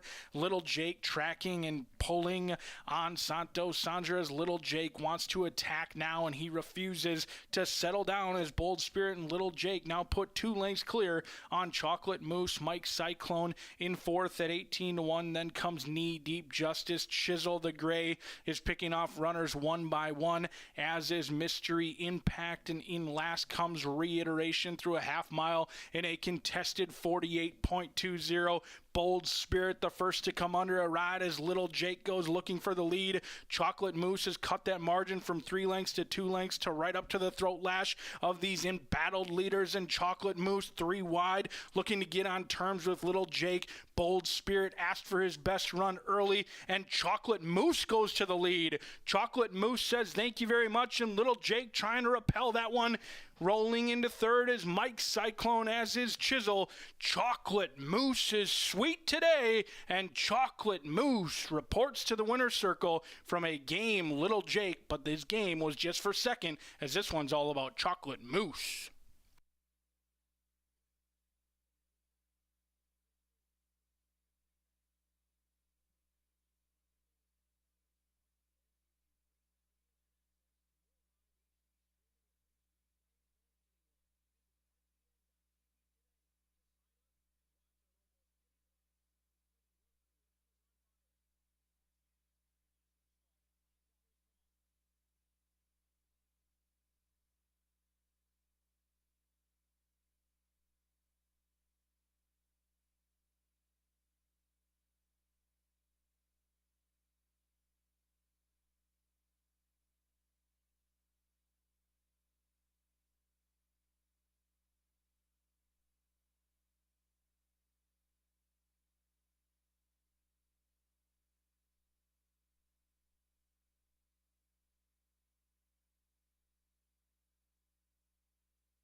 Into the winner's circle, it's Chocolate Mousse. For the second time of his career, a 3-year-old dark bay gelding by More Spirit out of Hoogoose the Moose.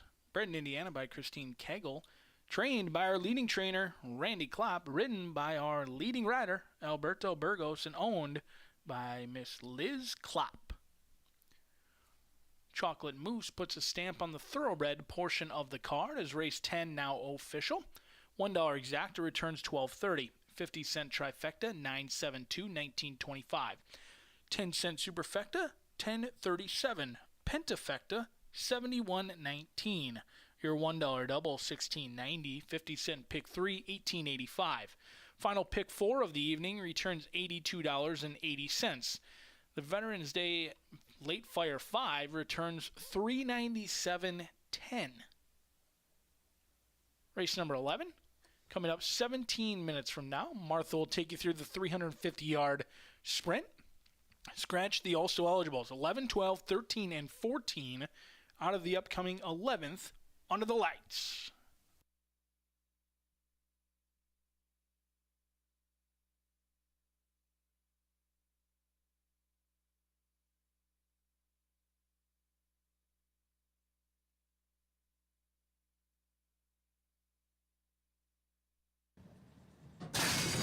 They're off and running under the lights here at Horseshoe Indianapolis. Starter caught him in a perfect line as Santos Sandra and Little Jake go looking for that lead, as does Bold Spirit, as Manny Esquivel thinking the same thing. And Little Jake going to track in the 2-path after that. Mike Cyclone sitting in third. Chocolate Mousse is good to go in fourth. Then comes Knee Deep Justice, Reiteration after that.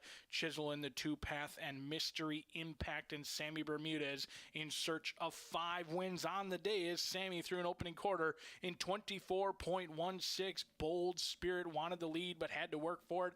Little Jake tracking and pulling on Santos Sandra's. Little Jake wants to attack now, and he refuses to settle down as Bold Spirit and Little Jake now put 2 lengths clear on Chocolate Mousse. Mike Cyclone in fourth at 18-1. Then comes Knee Deep Justice. Chisel the Gray is picking off runners one by one, as is Mystery Impact, and in last comes Reiteration through a half mile in a contested 48.20.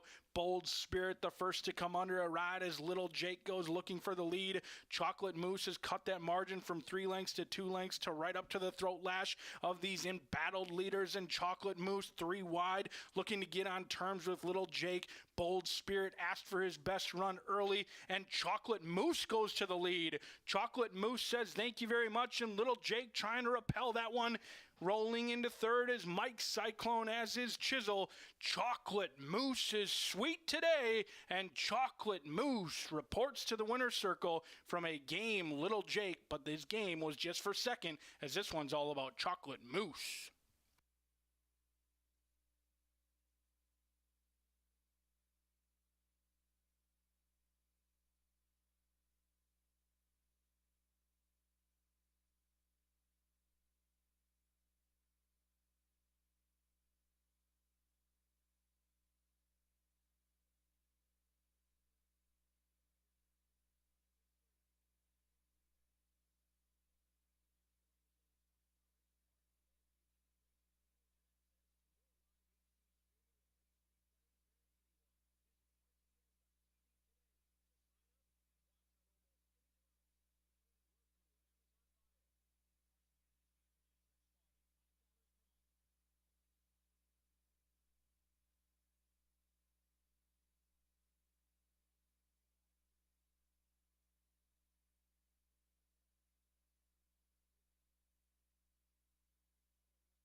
Well, we've reached the finale of our Veterans Day card, and I would like to add my appreciation to the men and women who have served our country. Very, very appreciative of all that they have done to protect us. All right, well, let's go to the paddock. We have a quarter horse race. It's a maiden, purse of $18,000 for registered Indiana 2-year-olds. And we do scratch each of the also eligibles, but still have a nice field traveling 350 yards. All right, well, let's go to the paddock. I'm going to begin by talking about Tony Cunningham, who was last year's leading trainer and in the hunt for his second in a row title. He's going to send out 2 juveniles, and the experience edge goes to number 5, Flashy Beach, DHD. This is a daughter of Escondido Beach, who made the final of one of the more lucrative futurities of the season. That was the $212,000 QHREI Stallion Service futurity. That was on August 31st. Unfortunately, she did not get into gear that day, but she did come back a few weeks later with a very good effort in her Miss Roxy Little futurity trial. Francisco Quintero, who's done a very good job for the Cunningham barn, has the return call. All right, let's go next to number 9, and that's CV Sky Kiss. Exits her Miss Roxy Little futurity trial for leading owner Campos Family Ventures and trainer Claudio Barazza. The filly by Kiss My Hawks started off the meet really well, 3 on the board placements, and then just had faced tougher horses. It's really that simple. She never ran a bad race, but she's a filly by Kiss My Hawks, one of my favorite quarter horse champions and stallions, and I think she's going to do pretty well. Of course, it does not hurt for her to have the riding services of our leading jockey, Edgar Diaz. Okay, even though we just have a few more days left in the meet, there's no catching Edgar. He's had a sensational season. All right, how about number 4? He's Secret Rocks. Very contentious field, faced a very contentious field in the 59,000 liter of the class sale futurity. That was tough, and he's a gelding by He's Our Secret, trained by Ron Raper. He was sent off at odds of 50 to 1, and really, unfortunately, it wasn't his day either. But you know, you race against tough company, and it can only improve you. And Aaron Hunt, who is a very aggressive rider, he really knows his horses well, and he'll get the most out of He's Secret Rock. So include this gelding in your wagers, and certainly take a long look at him in the paddock. And we'll round out my top 4 with a really cool pedigree story. Tammy Knox, who's our ace publicity director, sent me some notes on the pedigree by number 2, Seized by Marie Laveau, another juvenile bred in Indiana by Glenn Graff. And Glenn has had a tremendous legacy with some champions here in Indiana, beginning with Seize the Wind, High Rolling Seas, and Seize Greatness. And Seized by Marie Laveau has the same family line. She's out of a broodmare, very successful broodmare for Graff named Crossing the Brazos. And she's really produced some nice horses too. So even though this filly, who's trained by Matt Frazier, hasn't had a major breakthrough yet, you have to believe with the pedigree with Matt and Glenn that she's going to do pretty well. We do have a rider change from, I think it was Eric Escueda was named on this filly, and it's now going to be Giovanni Vasquez Gomez. So 5942 for me in our finale. Certainly wish good luck to all, and we will be back Tuesday, Wednesday, Thursday for a lot more live action from Horseshoe Indianapolis until we go on break until next April. All right, good luck to all, and we'll see you back tomorrow.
Fields reached the starting gate. Post time for the 350-yard sprint to round out the card on Veterans Day in Horseshoe, Indianapolis.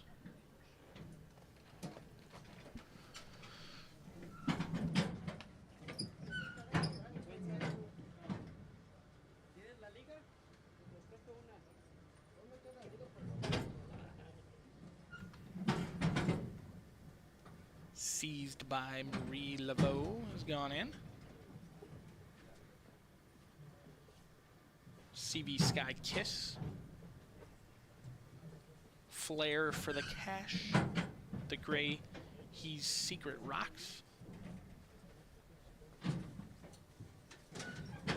Co-favored Flashy Beach DHD.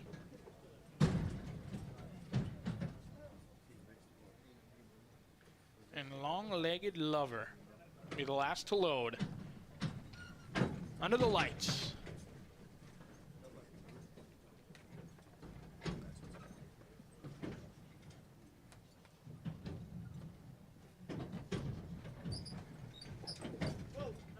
They are off and running to an even beginning as HF Hidden Beach broke inward and slowly. Sizzle and Grill good to go as is seized by Marie Laveau, but on the outside it's Valiant Beecher and CV Sky Kiss. Valiant Beecher and CV Sky Kiss. These two putting on a show, and it's a photo that may have gone to Valiant Beecher. CV Sky Kiss and Valiant Beecher in a photo.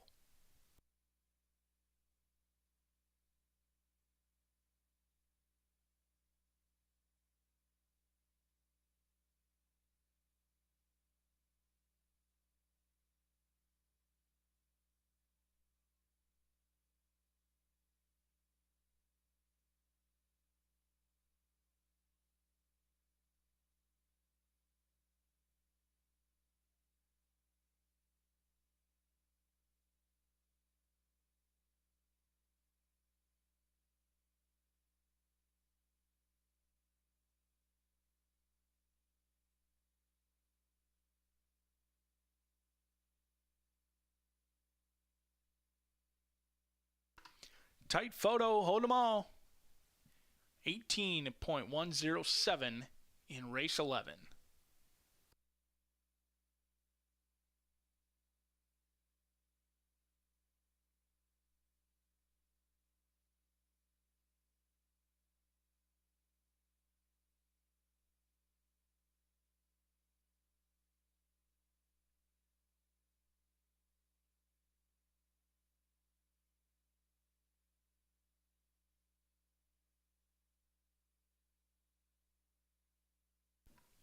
Photo signs removed. Victorious CV Sky Kiss over Valiant Beecher. 9-8-3-2-1 in race 11.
Veterans Day is official as CV Sky Kiss takes the nightcap. a 2-year-old sorrel filly by Kiss My Hawks out of Struttin' for Money, bred in Indiana, owned by Gladys Campos and Campos Family Ventures, trained by Claudio Barraza and ridden by our leading rider, Edgar Diaz. CV Sky Kiss gets the money and pays $6.20. We'll have a pentafecta carryover into tomorrow's races. No one able to connect on the final pentafecta of the day. Just under a $2,400 carryover. As CV Sky Kiss gets the head down when it matters most.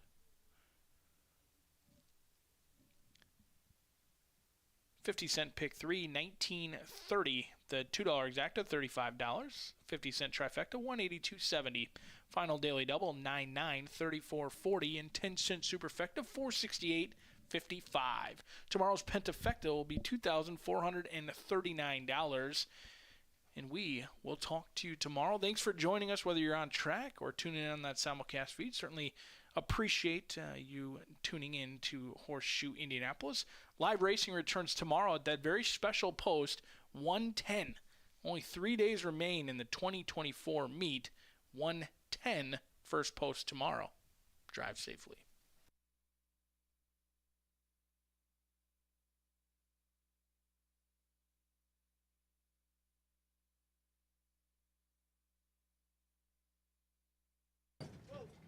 They are off and running to an even beginning as HF Hidden Beach broke inward and slowly. Sizzle and Grill good to go as is seized by Marie Laveau, but on the outside it's Valiant Beecher and CV Sky Kiss. Valiant Beecher and CV Sky Kiss. These two putting on a show, and it's a photo that may have gone to Valiant Beecher, CV Sky Kiss, and Valiant Beecher.